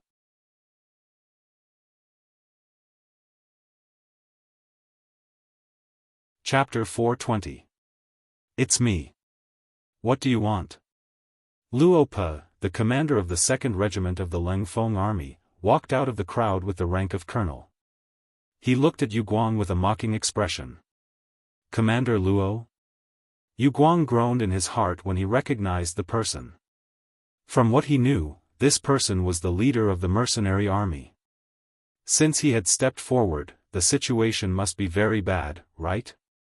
Could it be that they wanted to rebel like King Min and the others? Yu Guang's expression changed again and again when he had this thought. He knew the strength of the mercenary army. They had fought side by side before. At that time, he felt happy to have such an ally and fought to his heart's content. However, when this person became his opponent, he felt the same pressure on his shoulders. Yu Guang's expression changed again and his aura weakened. When the other Ming soldiers saw this, they couldn't help but lower their heads. Even their commander was about to give in. They didn't know what to do next. As the saying goes, a single soldier can bear the brunt of the enemy, but a whole nest of generals can bear the brunt of the enemy. Yu Guang didn't dare to say anything else. Luo Pe snorted coldly, then glanced at the Ming army in front of him and said, "All soldiers, listen to my orders. If anyone dares to resist, beat him up first. If anyone dares to resist with weapons, we will let them have a taste of bullets." "Yes." The Ling Feng members standing behind Luo Pe replied in unison. Their aura was truly like a landslide or a tsunami. "Okay, 1 battalion will follow me in. The rest will stay outside. Without orders, no one is allowed to leave." After giving the order, Luo Pe strode into the government office. Wherever he went, the Ming soldiers who were originally blocking his way would all move out of his way, afraid that they would provoke him and get beaten up for nothing. Yu Guang originally wanted to stop Luo Pe, but when he saw the murderous aura in his eyes, his legs went soft. He didn't doubt that if he dared to block him, Luo Pe would really kill him. Wasn't Zhaoqing's general, Jia Ping, killed by Yang Chendong? After the incident, the imperial court did not say anything. Could it be that his life was more valuable than others? Yu Guang unconsciously retreated. The other Ming soldiers also retreated with him. It was not until they reached the gates of the inner courtyard that a shout came from behind them. Only then did the Ming soldiers, whose morale was already extremely low, stop. What's going on? What are you all doing? The voice behind Yu Guang was like the sound of nature to him, causing him to involuntarily stop in his tracks. Following which, he quickly turned around. General Ma, the mercenaries suddenly surrounded our magistrate's office. This general tried to reason with them, but they actually attacked us. General, please uphold justice for our brothers. General, please make the decision. The other Ming soldiers followed suit, looking as if they had been greatly wronged. Useless. When Ma Wei saw that Yu Guang only knew how to complain, he couldn't help but feel angry. He thought to himself, if they can attack, can't you guys fight back? However, he naturally couldn't say such words. After all, the mercenaries were considered allies. Moreover, he still wanted to recruit them for his own use. If he really said such words, it would be impossible to recruit them. But no matter what kind of plan he had in mind, since the mercenaries had come knocking on his door, he still had to show his toughness. Otherwise, wouldn't he be looked down upon by others? After softly reprimanding Yu Guang, Ma Wei's gaze landed on Luo Pe. Following which, he sneered, "Isn't this Commander Luo? What's going on? What happened to provoke you to bring an army to surround my magistrate's office? If you can't give me an explanation for this matter, even if you are mercenaries, you will still have to pay the price." Looking at Luo Pe, who was chatting enthusiastically with everyone a while ago, General Ma Wei put down his pride. At that time, he wanted to recruit Luo Pe and wanted some temporary auxiliary soldiers to join his side. Naturally, he could say any kind of soft words and lower his head to anything. However, it was different now. The other party had already killed their way to him. If he still lowered his head, he would be seen as weak. Pay the price?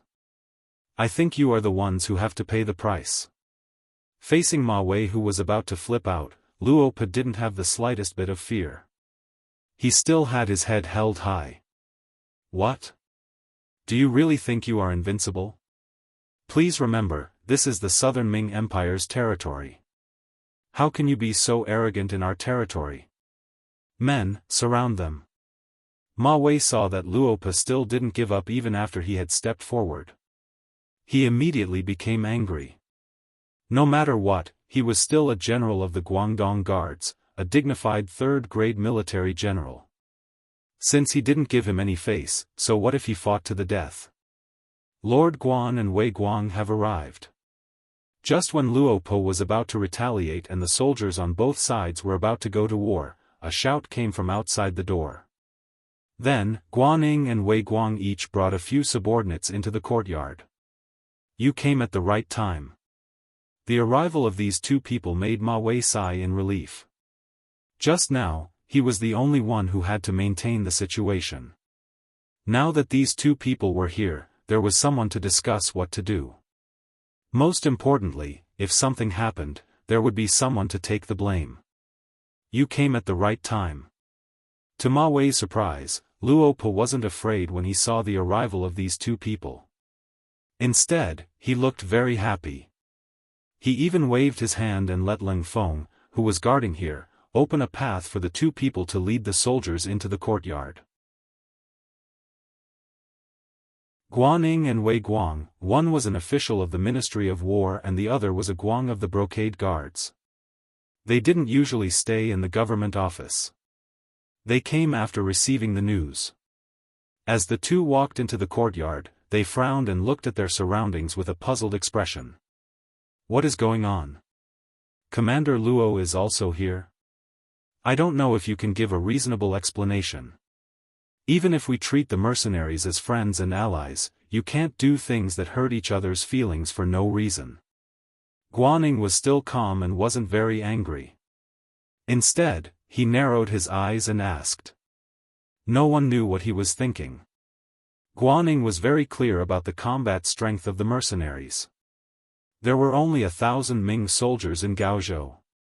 If they really fought, they wouldn't even be enough to fill the gaps between the enemy's teeth. But even so, even if he lost, he didn't lose. Even if he died, he would be a ghost who understood the situation. Just as Guaning finished speaking calmly, Wei Guang opened his mouth and said, "What is going on? Can't you see? Moving soldiers into the city without orders is already a violation of the laws of the Ming Dynasty. No matter what the reason is, we can't let it go." This was a preemptive strike. Wei Guang, who knew what he had done, spoke in an interrogative tone. He wanted to muddy the waters and put the blame on the other party first. In this way, he would have the initiative in his hands. When Guaning heard Wei Guang's words, he frowned. This was clearly putting the blame on them. Wouldn't this be forcing the mercenaries to do something extreme? If this was the case, no one present would be in a good mood. Especially since the Min King's faction was very powerful. Even Guangdong was divided into two. If they were to create such a powerful enemy like the mercenaries, the southern Ming dynasty would really be finished. This was no longer a matter of face. It was a matter of whether the southern Ming dynasty could survive or not. Guaning was naturally careful. He glared at Wei Guang, warning him not to speak carelessly. Then, he looked towards Luo Pe and said, "Commander Luo, this official believes that there must be a reason for you to come here and mobilize so many people. However, may I know what it is for?" Seeing that Guan Ying's words were still considered polite, Luo Pe nodded. "All right, since Lord Guan wants to get to the bottom of this, then this commander will tell you. Just over 2 hours ago, one of our mercenary soldiers went missing in the city. This is a provocation to our mercenary army. You must give us an explanation for this matter, otherwise we can only investigate it ourselves. Even if we have to turn the entire city upside down, we must have a conclusion to this matter." A soldier of the mercenaries went missing? Hearing this result, Guan Ying's face was filled with shock. Not only him, even General Ma Wei, who was confused just now, had his mouth wide open. He stood there with an incredulous expression. Wei Guang's heart skipped a beat. His guess was right. These people came for Lu Jian. However, he didn't expect that they would mobilize so many people just because one person went missing. Presumably, that person must know a lot of secrets. As long as he could get through this hurdle, he would be able to obtain first-hand information about the mercenaries. Looking at it this way, all the risks were worth it. Of course, whether the matter would have the result he wanted, it would depend on whether he could get through this hurdle or not. If he could get through it safely, then everything would be easy to discuss. Thinking of this, Wei Guang took half a step forward. He pointed at Luo Pe and said, "What? You lost one person and you come looking for us? What kind of logic is this? Who knows if your soldiers are deserters because they're afraid of war? We won't take the blame for this." Seeing Wei Guang jump out first, Luo Pe's expression didn't change. He only said sternly, "Wei Guang, please be careful with your words. Our mercenaries will not have any deserters. Don't use your subordinates' methods on us brothers. You can't bear the consequences." Being threatened again, Wei Guang's expression was naturally very ugly. "Luo Pe, you should also watch your words. I am a member of the embroidered uniform guard. Outsiders have no right to order me around."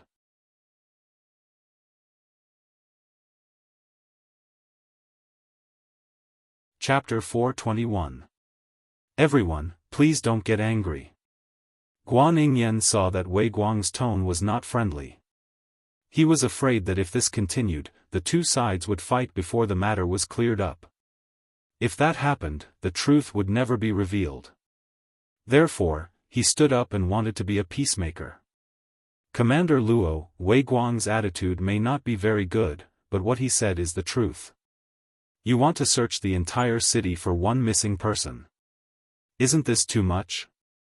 If the final result is that you still can't find the person you're looking for after turning the city upside down, how will you explain it then? Facing Guan Yingyan's question, Luo Pa still shook his head expressionlessly. I can't guarantee whether I can find him or not, but I'm also acting on orders. If anyone dares to stop me, then they are my enemy.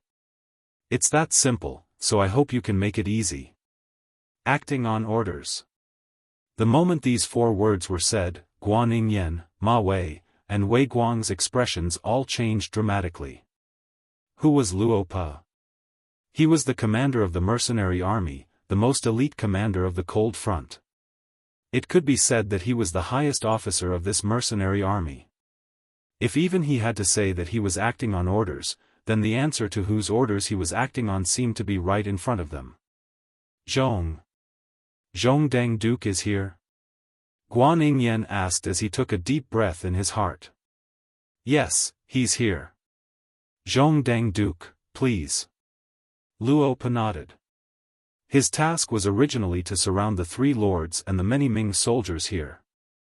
Since he had already done that, then the next stage was not his own stage, but to be handed over to the 6th young master. Following Luo Pa's loud shout, a carriage, under the protection of many able-bodied men, slowly drove into the inner courtyard from the outside. Before this, all the obstacles that prevented the carriage from moving had been cleaned up. In the cellar of the small courtyard, Lu Si, dressed in the uniform of the brocade guard, was still interrogating Lu Jian, who was beaten black and blue and covered in blood. Brother, we were still a family 500 years ago. Just say what you want to say. Why do you have to suffer like this? It really makes my heart ache. Lu Si's voice echoed in Lu Jian's ears. Lu Jian, who was tied up, opened his eyes with great difficulty. His eyelashes fluttered and he seemed to be mumbling something. Seeing that Lu Jian was about to speak, Lu Si hurriedly moved his face closer, wanting to hear what was being said. Suddenly, a mouthful of saliva flew towards his face. Completely caught off guard, Lu Si was spat all over his face.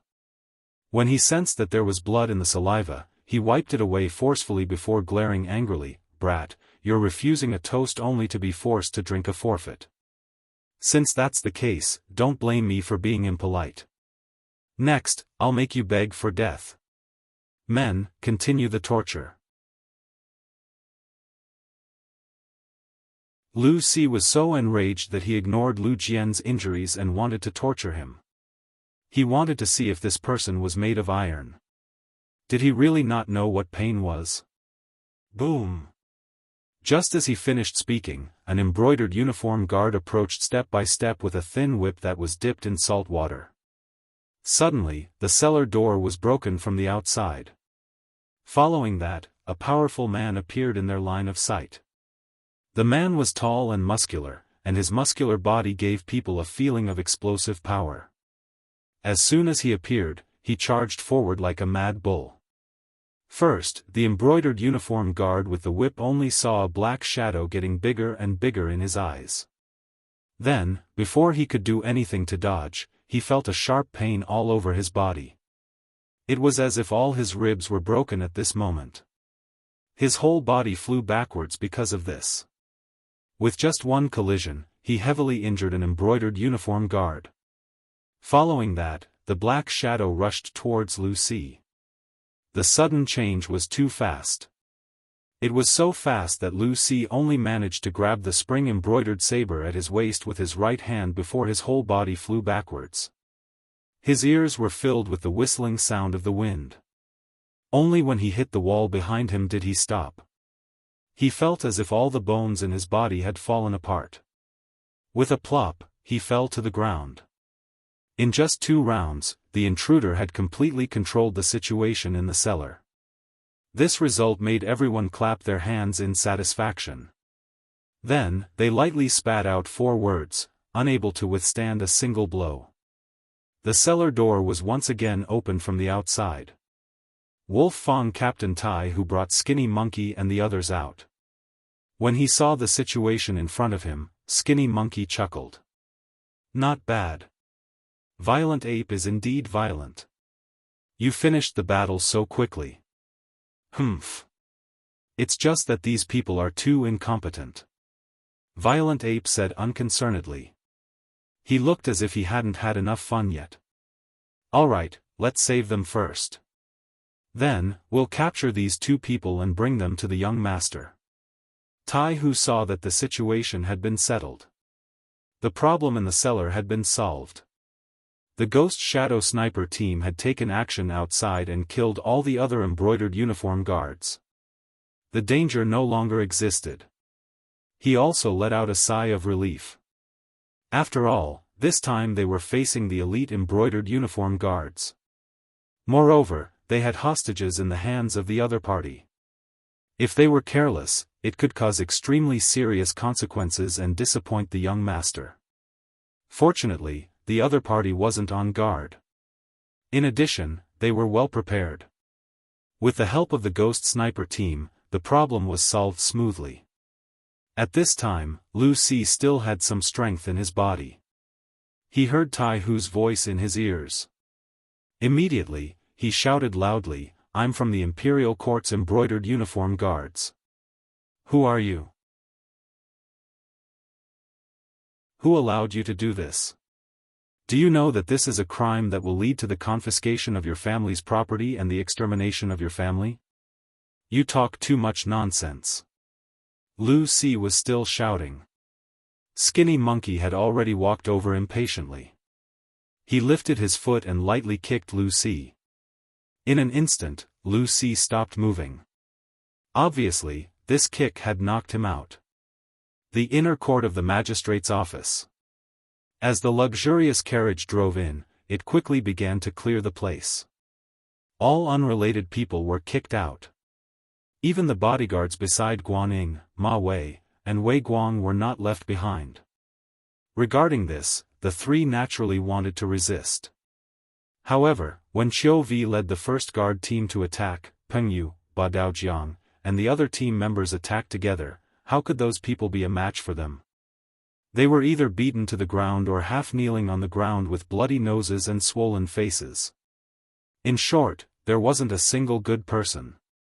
Seeing that the strength of his subordinates was so weak, Guaning straightforwardly ordered everyone to leave. Since they couldn't win, it was better not to test the waters. It would be embarrassing. The inner court finally quieted down. Other than the three so-called Southern Ming officials and the first guard team, there was also the luxurious carriage that had been parked there without any movement. After calming down, Guaning decided to face everything that had happened. He cupped his fist and asked in a very respectful tone, "Is the Duke of Loyalty in the carriage?" "It's me." After a short pause, a voice finally came from the carriage. Then the curtain was pulled open by Tiger's Mane and Beta Persei, revealing Yang Chendong, who was wearing a green robe inside. Compared to the last time they met, Yang Chendong's face was pale, his eyes were dull, and his cheekbones seemed to be protruding a little. It was as if he had completely changed into a different person. He was much older. "Duke of Loyalty? What's going on? Why are you so sick?" Seeing Yang Chendong's appearance, Guaning was really shocked. He asked in disbelief. I was careless. I was poisoned a while ago. Fortunately, God blessed me. The mercenary sent me a divine pill to detoxify the poison. That was how I managed to save my life." Yang Chendong's face was pale as he forced a smile. But what followed was a series of rapid coughs. It gave people the feeling that he had tuberculosis and would die from coughing at any time. Yang Chendong's appearance naturally shocked Guan Ying and Ma Wei. At first, they thought that he was looking for an excuse to not meet them because he was sick. But after a long time, they couldn't help but have all kinds of guesses. But in the end, they didn't expect his condition to be so serious. It looked as if he would die at any time. On the other hand, Wei Guang's expression didn't change. On the contrary, he was secretly delighted. What was going on? He probably had the clearest judgment in his heart. This time, he came to Gaozhou Prefecture to see how Yang Chendong's condition was. He didn't expect that after not getting an answer for a long time, he would see hope when he thought there was no hope. Just by looking at it, the Duke of Loyalty was indeed seriously injured. It was the result of Su Moner's attack. But what Wei Guang didn't expect was that if she attacked, he should be dead. How could he still be alive? Could it be that it was like what was said just now, that it was a divine antidote sent by the mercenaries? If that was the case, how many good things did the mercenaries have that they didn't take out? While Wei Guang was still pondering over the crux of the matter, Yang Chendong had already opened his mouth once again. Sirs, this time the mercenaries had no choice but to act. As you all know, the mercenaries are very protective of their people. Anyone who dares to provoke them will not have a good ending. Now that a person has gone missing, and I heard that it's an officer, it's reasonable that they would be angry. How about this? I will be the middleman and give everyone a chance. If anyone is the one who captured him, stand up and ask for forgiveness now. I can even consider interceding for him. Maybe he can still live. This way, everyone won't be affected. How about it? As if he forced himself to say these words, Yang Chendong sat in the carriage and panted heavily.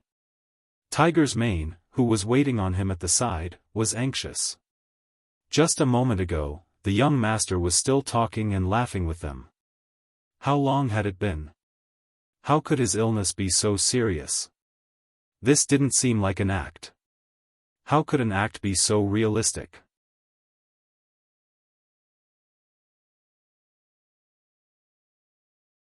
Chapter 422. In his anxiety, Tiger's Mane continued to say, "Young master, your health is more important. You should speak less. Cough, young master, I don't want to come out sick, but the bigger picture is more important. I really don't want to see any conflict between the mercenary army and the great Ming dynasty." Yang Chendong struggled to say these words, and then he coughed heavily. "Okay, young master, we understand. We understand." They also heard it. Tiger's Mane nodded repeatedly, then suddenly turned around and looked at Guaning, Ma Wei, and Wei Guang. He said, "You all heard it clearly. The Duke said that whoever did it should stand up. Don't implicate others, and don't hurt the relationship between the mercenary army and the great Ming dynasty." Tiger's Mane's words made Guaning and the other two look at each other. At least Guaning and Ma Wei didn't want to have any conflicts with the mercenary army, especially when the King of Min's faction was so rampant and crazily expanding. This elite army might be of great use. However, they really didn't know where the missing mercenary soldiers went. Duke of Loyalty and Courage, forgive me for speaking bluntly, but we really don't know where the mercenary soldiers went. How do you want us to hand them over? Is there a misunderstanding? Guaning said in a weak tone. That's right. Is there some misunderstanding? Ma Wei chimed in with an innocent look. I think this must be a misunderstanding. You guys are just trying to frame someone. Duke of Loyalty and Courage, we respect your contributions to the Southern Ming dynasty, but you can't ignore us because of this. Let me tell you, this is disrespectful to the Southern Ming dynasty. Wei Guang opened his mouth, and his tone was interrogative. His overbearing attitude was full of arrogance. Bang! Wei Guang, who was speaking, suddenly tilted his body, and then he half knelt on the ground. Then he clenched his teeth in pain, and cold sweat poured down. A gunshot was fired. The one who fired the shot was naturally Yang Chendong. He didn't seem to like the noise, or maybe he was angry that the other party called him Duke of Loyalty and Courage instead of Duke of Loyalty and Courage. In short, he had fired the gun. When the gunshot rang out, Guaning and Ma Wei were shocked. Then, they saw that the one who was shot was Wei Guang, and a stream of dark red blood was flowing out from his trousers. Their faces immediately changed. Loyal Duke? What are you doing? Dare I ask, what did Wei Chan do to make you want to kill him? It was Ma Wei who asked. Then, Guaning also expressed his stance. Duke Zhongdan, no matter what it is, we can sit down and have a good talk. If you do this, I really can't explain it to the higher-ups. You've caused trouble. Guaning and Ma Wei had such an attitude because of Wei Guang's noble status. They were members of the embroidered uniform guards, and even they had to be courteous to them. Secondly, he was also considered an official of the imperial court. If he attacked an official for no reason, and did it in public, he would definitely be held accountable. Yang Chendong was no longer an imperial envoy. He no longer had the power to control the southern Ming officials at any time. Got into trouble? Yes, I did get into trouble, but it's not me, it's him. Yang Chendong's voice rang out again. Tiger's Mane, have they arrived? Bring them up. Yes, Tiger's Mane replied. He turned around and saw Chiu Vi lightly nodding. Good, bring them up. Yang Chendong's calmness and Tiger's Mane's unhurried manner fell into the eyes of Guaning, Ma Wei, and the kneeling Wei Guang, causing them to have a look of confusion. Only Ma Wei's heart involuntarily skipped a beat. Then, he shook his head forcefully. It was impossible. The place where Lu Jian was imprisoned was very hidden. It was impossible to find him so quickly. Besides, he had already instructed Lu Si to silence him if things went wrong. What was there to be afraid of? It must be something else. Yes. It must be. Comforting himself, Wei Guang's expression became much calmer. When he raised his head again, he had already recovered his initial calmness. However, all of this calmness instantly crumbled when he saw the people being escorted in. Lu Si, who was wearing a turquoise brocade robe, was escorted out. At the same time, a few brocade guard brothers who had stayed behind to guard the courtyard were also escorted out. Wei Guang could even name these people. As soon as they appeared, he felt as if his head had been blown off. The person who was brought over was indeed Lu Si. Originally, his head had been lowered, thinking that he was definitely going to die. However, when he raised his head and saw Wei Guang, who was wearing a large red python robe, a flying fish robe, a black gauze hat, a belt around his waist, and an embroidered spring saber at his waist, his originally dim and lifeless eyes instantly lit up. Boss, save me, save me. They saved Lu Jian and killed a few of our brothers.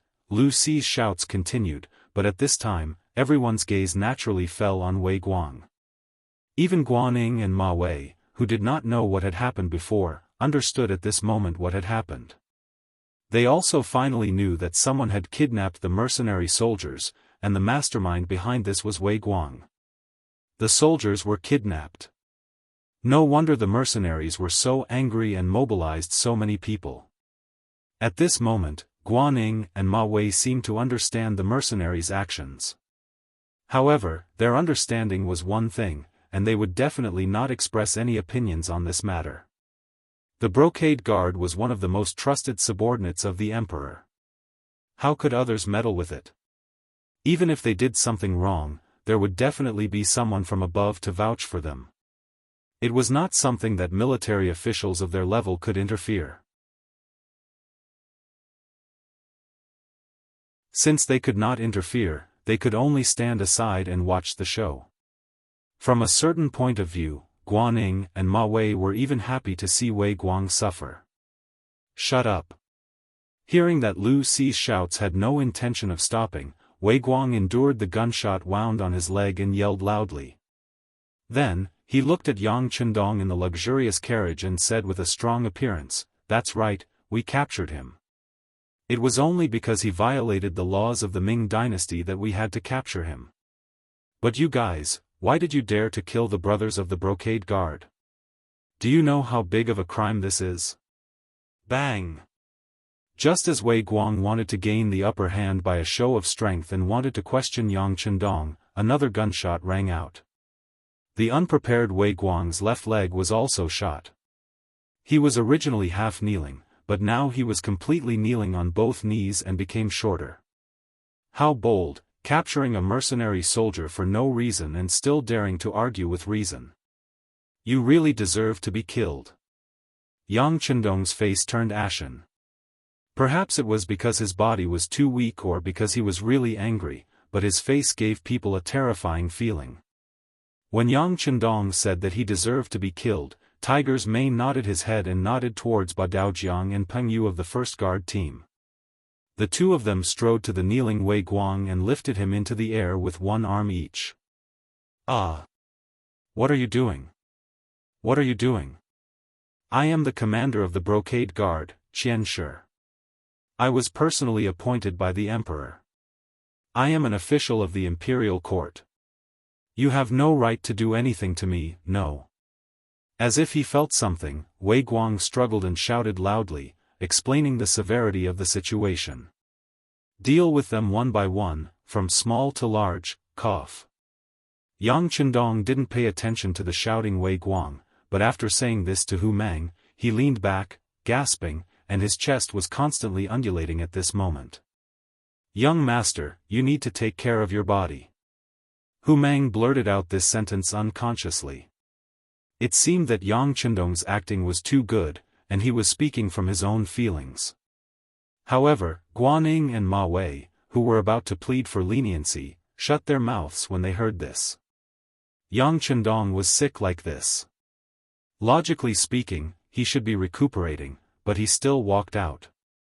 This showed how important this matter was. Wei Guang brought this upon himself. If they pleaded now, it would seem that this matter had something to do with them.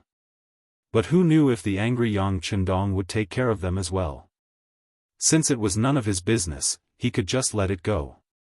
If there were any benefits to be gained from telling him, he could still take the risk and give it a try. But the people of the embroidered uniform guards had always been ungrateful. Even if they spoke up for him now, when they committed a crime in the future, they would not be lenient. If that was the case, why take the risk? No one spoke up for Wei Guang and the others. Tiger's mane was naturally more straightforward when it came to doing things. First, he and Beta Persei each took a machete. Then, they came in front of the ordinary embroidered uniform guards who were brought here. With a raise of their right arm, their heads were separated from their bodies. Tiger's mane and Beta Persei took turns to kill the other embroidered uniform guards. When it was Beta Persei's turn to raise his machete to kill Lu Si, he actually wet his pants. Then, he shouted loudly, "Don't kill me, I know who poisoned the Duke of Loyalty." Beta Persei, who had already raised his machete and was about to swing it down, suddenly stopped. It was as if he had been immobilized. "Lu Si, do you not want to live anymore? Aren't you afraid that all 9 generations of your family will be executed?" Wei Guang, who was still emphasizing his identity to intimidate others not to touch him, suddenly heard Lu Si's words. His expression changed drastically, and cold sweat flowed down his face. As a trusted aide, Lu Si had heard Wei Guang mention when he was drunk about the plan of the commander sending Su Maner to kill Yang Chendong. After he sobered up, Wei Guang even thought of silencing him. But at that time, Lu Si knelt on the ground and swore that he would never speak of this matter. Otherwise, he would die a horrible death. In the end, Wei Guang spared his subordinate's life. Perhaps he also thought that Lu Si would not dare to speak of such an important matter because once it was spread, he would definitely die.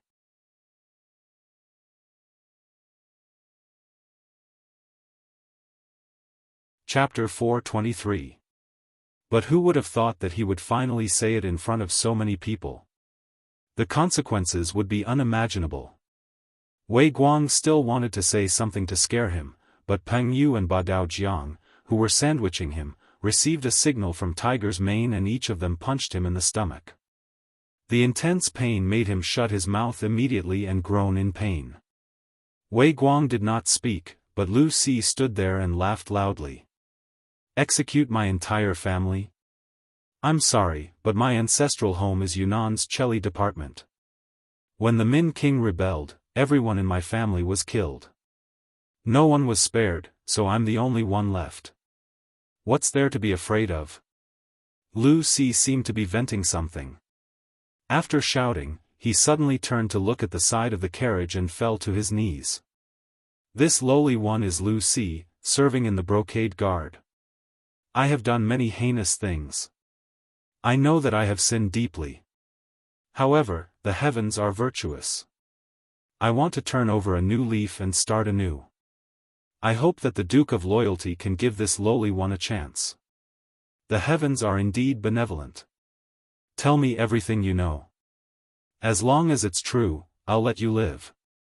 I'll even give you enough money to live the rest of your life. But remember, don't try to bite me. Otherwise, don't blame my gun for not recognizing you. Cough, cough. Yang Chendong's voice slowly came out. Then, the carriage turned around and faced the direction where Lu Si knelt on the ground. As the carriage turned around, he gave a signal to Tiger's Mane. Thank you, Duke of Loyalty, for your understanding. Lu Si said with a slightly emotional tone. He believed that since the Duke of Loyalty had made a promise in front of so many people, his life should be saved. With the thought of surviving a calamity, he raised his head and said loudly, Loyal Duke, the people who wanted to take your life were the embroidered uniform guards. They were afraid that your contributions were too great and would endanger the Emperor, Puchi. Lu Si seemed to want to continue speaking, but a steel saber had already pierced through his back. The tip of the saber continued to drip blood after piercing through his chest. Lu Si used the last of his strength to look sideways. When he saw that the person who killed him was actually his superior, Wei Guang, there was a strong unwillingness in his eyes. After smacking his lips twice, he leaned back heavily with his eyes staring at the sky. He couldn't be more dead than he already was. The person who killed Lu Si was Wei Guang. Just now, for some reason, Peng Yu and Ba Daojiang, who were originally holding him down, suddenly loosened their grip, giving him a chance to catch his breath. Then, he heard Lu Si's voice. How could Wei Guang listen to him when he was telling the truth? Lu Si no longer had any relatives. Naturally, he was not afraid of being executed. However, his family members were all in Nanjing. If something really happened to them and he died, what about his family members? For his family, Wei Guang, who forced himself to take a breath, suddenly flew up and used the last trace of internal qi in his body to stab Lu Si, who was telling the truth, through his heart. Lu Si was finally dead. Although before he died, he said that it was the genie guards who killed Yang Chendong. Fortunately, he didn't say the real mastermind behind the scenes. Everything was delayed. Wei Guang let out a long sigh of relief in his heart. When he raised his head to look at Yang Chendong, his voice was fierce and resolute as he said, That's right, I did it. I arranged for someone to poison you. I just didn't expect your life to be so tough that you still didn't die. But it doesn't matter. It seems that you only have half of your life left. You will spend the rest of your life in pain. In this way, my goal has been achieved. I have achieved it. After saying this, Wei Guang, who was laughing, suddenly put the spring embroidery saber across his neck, as if he was going to die. Hurry up and take the saber. Yang Chendong shouted anxiously. But in the end, it was still too late. Without waiting for the others to do anything, the saber had already slit its owner's neck. Then, blood splattered. Wei Guang fell to the ground with a plop, without a trace of life or breath. Wei Guang had committed suicide. This scene made Guaning and Ma Wei's hearts jump. The change in front of their eyes was so fast that it was completely out of their expectations. However, they quickly calmed down and thought through everything. For Guaning, he even had a draft in his mind on how he was going to report today's matter to the court. It was nothing more than Wei Guang, who was jealous of the Duke of Loyalty's contributions, sending people to poison him. Then, seeing that he didn't die, he sent people to capture the mercenary soldiers, wanting to know how deeply the Duke of Loyalty had been poisoned. However, everything was discovered by the Duke of Loyalty. Then, he committed suicide in front of everyone. Regardless of what Guaning and Ma Wei thought, after seeing Wei Guang commit suicide, the resentment in Yang Chendong's heart could be considered to have been vented a little. Su Monair had already said that the person who arranged for her to come to Yang Chendong's side and asked her to wait for an opportunity to make a move. The person who sent the poison bun was the commander of the embroidered uniform guards, Menda. This time, Wei Guang came to the sect to clarify this matter. The embroidered uniform guards were the emperor's personal guards. Only the emperor had the authority to kill the people there. Otherwise, no matter how heinous the crime was, it wasn't something that others could casually touch. It was the same for Yang Chendong. Although he already had a certain level of strength and could be said to be above many other officials, if he killed Wei Guang, it would be equivalent to giving Zhu Qizhan a big slap in the face. Yang Chendong wasn't willing to do such a thankless thing unless it was absolutely necessary. As such, Wei Guang committing suicide was naturally the best outcome. As for why he was able to break free from Peng Yu and Ba Dao Zhang's restraints and kill Lu Si with his crippled legs, it was naturally the result after Yang Chendong gave Tiger's Mane a hint with his eyes. In these few years, the tacit understanding between the two was still very strong. Yang Chendong didn't need Lu Si to tell the truth because he already knew the truth.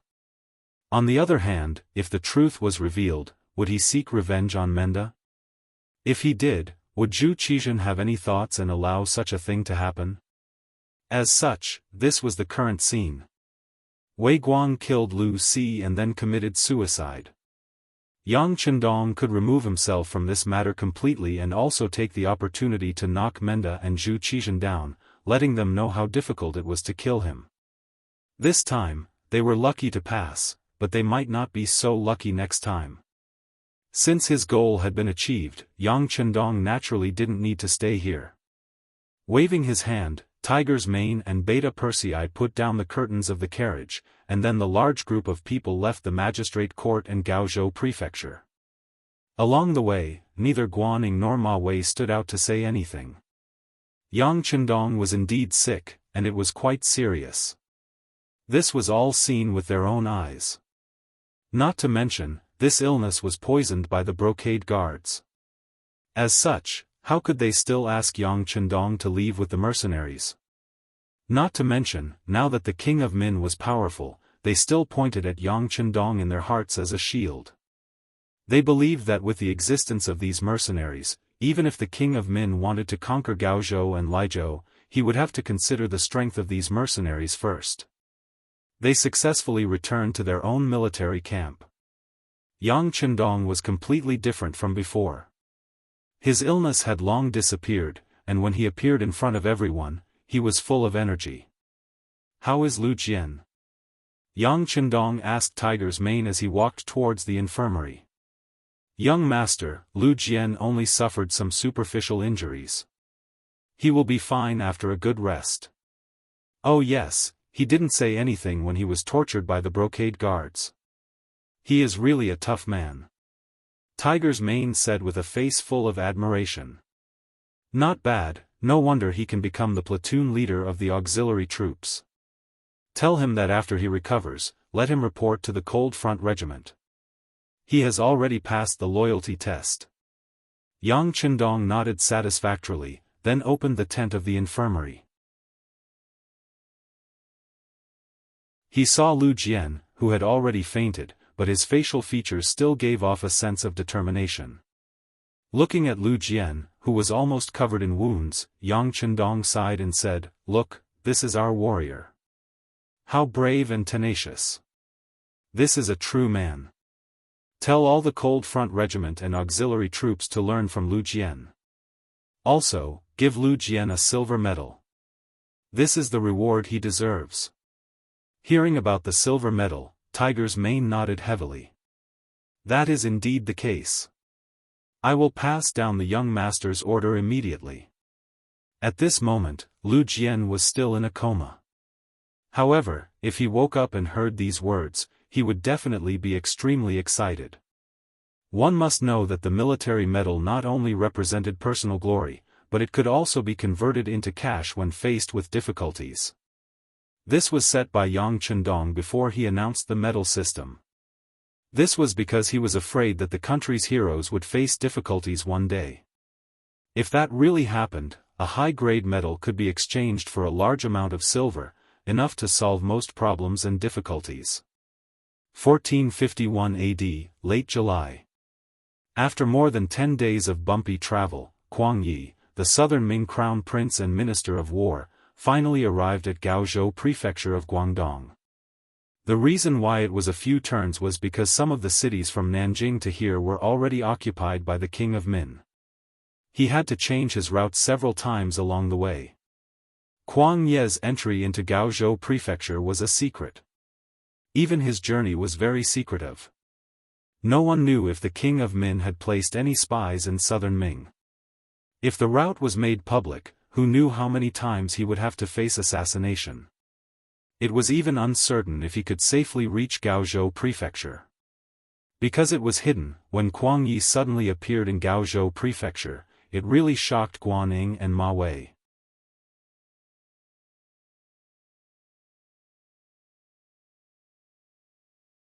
Chapter 424. The journey was too long, and the journey was not peaceful. The news that Kuang Yi had regained his power and was promoted half a rank hadn't reached here yet. So when he saw Kuang Yi appear, Guan Ying's face was full of shock. His first feeling was that his teacher had been kicked out of the capital by Yingzong. Greetings, Lord Kuang. Ma Wei also broke out in a cold sweat. He also didn't know what had happened to this old minister recently. However, since he was here, he still had to be respectful. After leaving here, he would immediately send someone to the capital to find out more about Kuang Yi. Kuang Ye's eyes fell on the two's expressions. This old man who was over 60 years old was extremely wise and far-sighted. With a single glance, he saw through the two's thoughts. Chuckling, he said, "Generals, there is no need to be surprised. This old man came to Gaozhou prefecture under the emperor's orders." "Oh, right. The emperor empathized with my loyalty and bravery and specially conferred me the title of Grand Tutor to the Crown Prince." Guanning Ma became excited when he heard the Crown Prince's words. He clasped his hands and said, "Congratulations, teacher." "Congratulations, Lord Kuang." Ma Wei also quickly changed the way he addressed Kuang Yi. He no longer called him Lord Kuang like before, but Minister Kuang. "Congratulations to you too." Kuang Ye's wrinkled face smiled. He had seen Ma Wei's performance just now. His attitude towards these people was only perfunctory. Firstly, this was not a direct descendant that he had nurtured, and secondly, the other party was the commander of the Guangdong Guards, a martial official of the 3 ranks. If he was too close to the other party, once this news reached the court and reached the emperor's ears, who knew what kind of adverse effects it would bring? Maintaining a certain distance and only maintaining the relationship of a superior and subordinate was how an evergreen official should behave. "Teacher, something happened a few days ago. I have secretly reported it to the imperial court, but I don't think you know about it." After the pleasantries, Guanning said carefully. "What is it?" Kuang Yi had a bad feeling when he heard that Guanning had secretly reported it to the imperial court. He knew that ordinary small matters couldn't be reported, especially when the situation was so unstable. Trivial matters couldn't be reported. He also understood Guan Ying's character. Guanning was far-sighted and would not be entangled over such a small matter. Now that Guanning had brought it up in such a serious manner, it could not be anything good. "Teacher, Wei Guang of the Imperial Court's Brocade Guard has died. He committed suicide in front of us. The reason for his death was..." Although he didn't know why Kuang Yi was here, given the current situation, if the Minister of War didn't stay in the capital to organize and command the army, but instead came to Gaozhou, a place that seemed like it was about to be abandoned, something big must have happened. Based on his analysis and intuition, Guaning believed that it had something to do with Yang Chendong and the mercenaries. Therefore, he first told him about Yang Chendong being poisoned. Guaning was indeed capable. At the very least, he had good foresight. After he finished speaking, he saw the shock on Kuang Ye's face. "Wait, what did you say? Was the Duke of Loyalty poisoned?" Wei Guang even admitted that he did it. "Well, Minister, you must be tired from traveling so far. I will go arrange for a banquet." When Ma Wei heard this, his expression changed again and again. He felt that the teacher and disciple had something important to talk about. It was really awkward for him to stand there with his status, so he found an excuse to leave. Kuang Yi was very satisfied with Ma Wei's tactfulness. However, his thoughts were more on Yang Chendong. "Guaning, how is the Duke of Loyalty?" "Not too good. I took a look at him that day. His complexion was not good, and his body was very weak," Guaning answered honestly. "Aya, what should we do?" Hearing that Yang Chendong's body was in such a bad state, Kuang Ye's expression was full of hatred. He had seen Yang Chendong countless times. This kind of young man seemed to always have an inexhaustible amount of energy. Even a small illness would not affect his body. However, from Guan Ying's description, he seemed to be like a lamp that had run out of oil. One could imagine how severe the poison was. Thinking that the Southern Ming Empire's hopes were mostly placed on Yang Chendong, if something really happened to him, there would be no link between the Southern Ming Empire and the mercenary army. For the current situation, it was definitely not a good thing. He said angrily, "What do the imperial bodyguards want to do? Get rid of the donkey after it has outlived its usefulness?"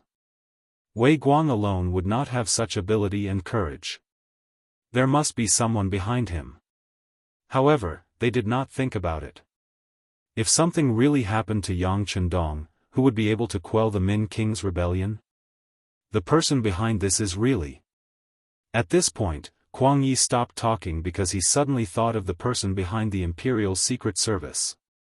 For a big matter like dealing with Yang Chendong, without that person's permission, normal people would not have the guts to act on their own. Could it be that this was really his intention? Once the thought appeared in his mind, it could not be dismissed. Thinking about it carefully, that person did have a reason to act. Yang Chendong was ultimately too young and so capable. The existence of such a person was originally a huge threat and pressure. The emperor was still young, but once he grew old and that person was still alive, would his descendants be able to suppress Yang Chendong? If they could not, what would happen? What Yang Chendong lacked now was experience and enough merit. However, he was still young. Once he was given enough power, these could be made up for. Once he had everything he needed, it would be even more difficult to control him. This led to the poisoning incident after the Huang bandit army incident was over. It seemed to make more sense. There was another problem. If it was really his intention, why did he not tell him when he received the order to come this time? Even if it was just a hint, it would be good, right? He would not let him be in such a passive position, right? It wasn't impossible to think of other ways to solve this problem. Now that he had come to Gaozhou Prefecture and was seen by so many people, it would not be long before Yang Chendong received the news. When that time came, what should he do? If he did not meet the other party, how should he talk? The emperor was afraid of him and wanted to poison him. Would he still dare to put such a person in an important position? For a moment, countless questions rose in Kuang Ye's mind, causing him to feel a headache. He originally thought that after coming to Gaozhou Prefecture and seeing Yang Chendong and promising him many benefits, he would have a chance to persuade this person to help him. But now, it seemed that everything was going to be overturned. He also felt helpless. Teacher, teacher. Seeing that Kuang Yi seemed to be in a daze, Guaning carefully called out to him. "HM? What's wrong?" Kuang Yi regained his senses and asked Guaning. "Teacher. You must have an important mission for coming here this time, but I wonder what the mission is? If you want to put the Duke of Loyalty in an important position, shouldn't you reconsider? Guaning did not go into too much detail. But to smart people, there was no need to be so thorough. Many times, it was best to stop at a certain point. That's right. Kuang Yi nodded, then said, "Come, bring me a brush and ink. This official wants to explain everything that happened here to the Emperor, then send someone to send it out at the fastest speed possible." The news of Kuang Ye's arrival in Gaozhou Prefecture was immediately reported by the city's security bureau to the mercenary camp 5 li outside the city. Tiger's Mane excitedly brought the news to the military tent. When he saw Yang Chendong, he excitedly said, "Young master, Minister Kuang Yi is here." "Huh, as you expected, we will be of great use." "He's finally here?" After hearing this, Yang Chendong's expression was calm as if everything was within his expectations. But then he shook his head. "Things have changed." Wei Guang's death and the words that Lu Si said before he died, "Even if we don't care, I'm afraid that others will." Sigh, it seems that if we want the plan to go smoothly, we have to continue pretending to be sick. Continue pretending to be sick? Why? Tiger's Mane asked with a puzzled expression. Tiger's Mane, young master, let me ask you. In your heart, are you afraid of a lively enemy or a sick enemy who could die at any time? Hearing Yang Chendong's question, Tiger's Mane was puzzled, but he still answered instinctively, "Of course it's a lively enemy. But what does this have to do with us?" Tiger's Mane, who had just finished speaking, immediately shut his mouth. Obviously, he had thought of something. Seeing Tiger's Mane's enlightened expression, Yang Chendong laughed and said, "Okay, you're not too stupid. Okay, go and inform the brothers in the 1st and 2nd guards. Tell them that once Kuang Yi comes, tell them to act more angry and sad. As for what to do, go and teach them. I saw that your performance last time was very good." Hearing this new mission, Tiger's Mane said with a bitter face, "Young master, it's not that my performance was good, but your acting last time was too good, so much so that I believed it was true." "Alright, then let's do as you say." Yang Chendong laughed loudly. He casually sent Tiger's Mane away, then picked up the pen and continued to write a letter home. The letter was written to Su Monair, who had already been sent to Crimson City. The two of them had only been together for a short while, but because of some things, they had no choice but to separate. They were like newlyweds, it was impossible to say that they did not miss each other. Of course, writing a letter to Su Monair was not a privilege that only she enjoyed. For example, 2nd Madame Qiao Yin and 4th Madame Lady Xiang, who were in the Yang family manor in the capital, would also communicate with Yang Chendong from time to time. Even Luan Xiaoyu, who had always been in Crimson City, would also communicate with Yang Chendong from time to time. But this time, when he wrote to Su Monair, Yang Chendong did not say any words of love. Instead, he told her in detail about how he had pretended to be poisoned. He also said that he had arranged for people to keep an eye on the capital and Nanjing of the southern Ming dynasty. He wanted to see if there was anyone who could redress the Su family's reputation. If there was, then it was worth it for him to pretend to be sick. On the other hand, it would mean that the other party did not keep their promises. Since that was the case, he would have to seek justice himself. You're tuning in to the Unparalleled SwordWill YouTube channel. Don't forget to subscribe and join us on this journey to catch the most captivating stories.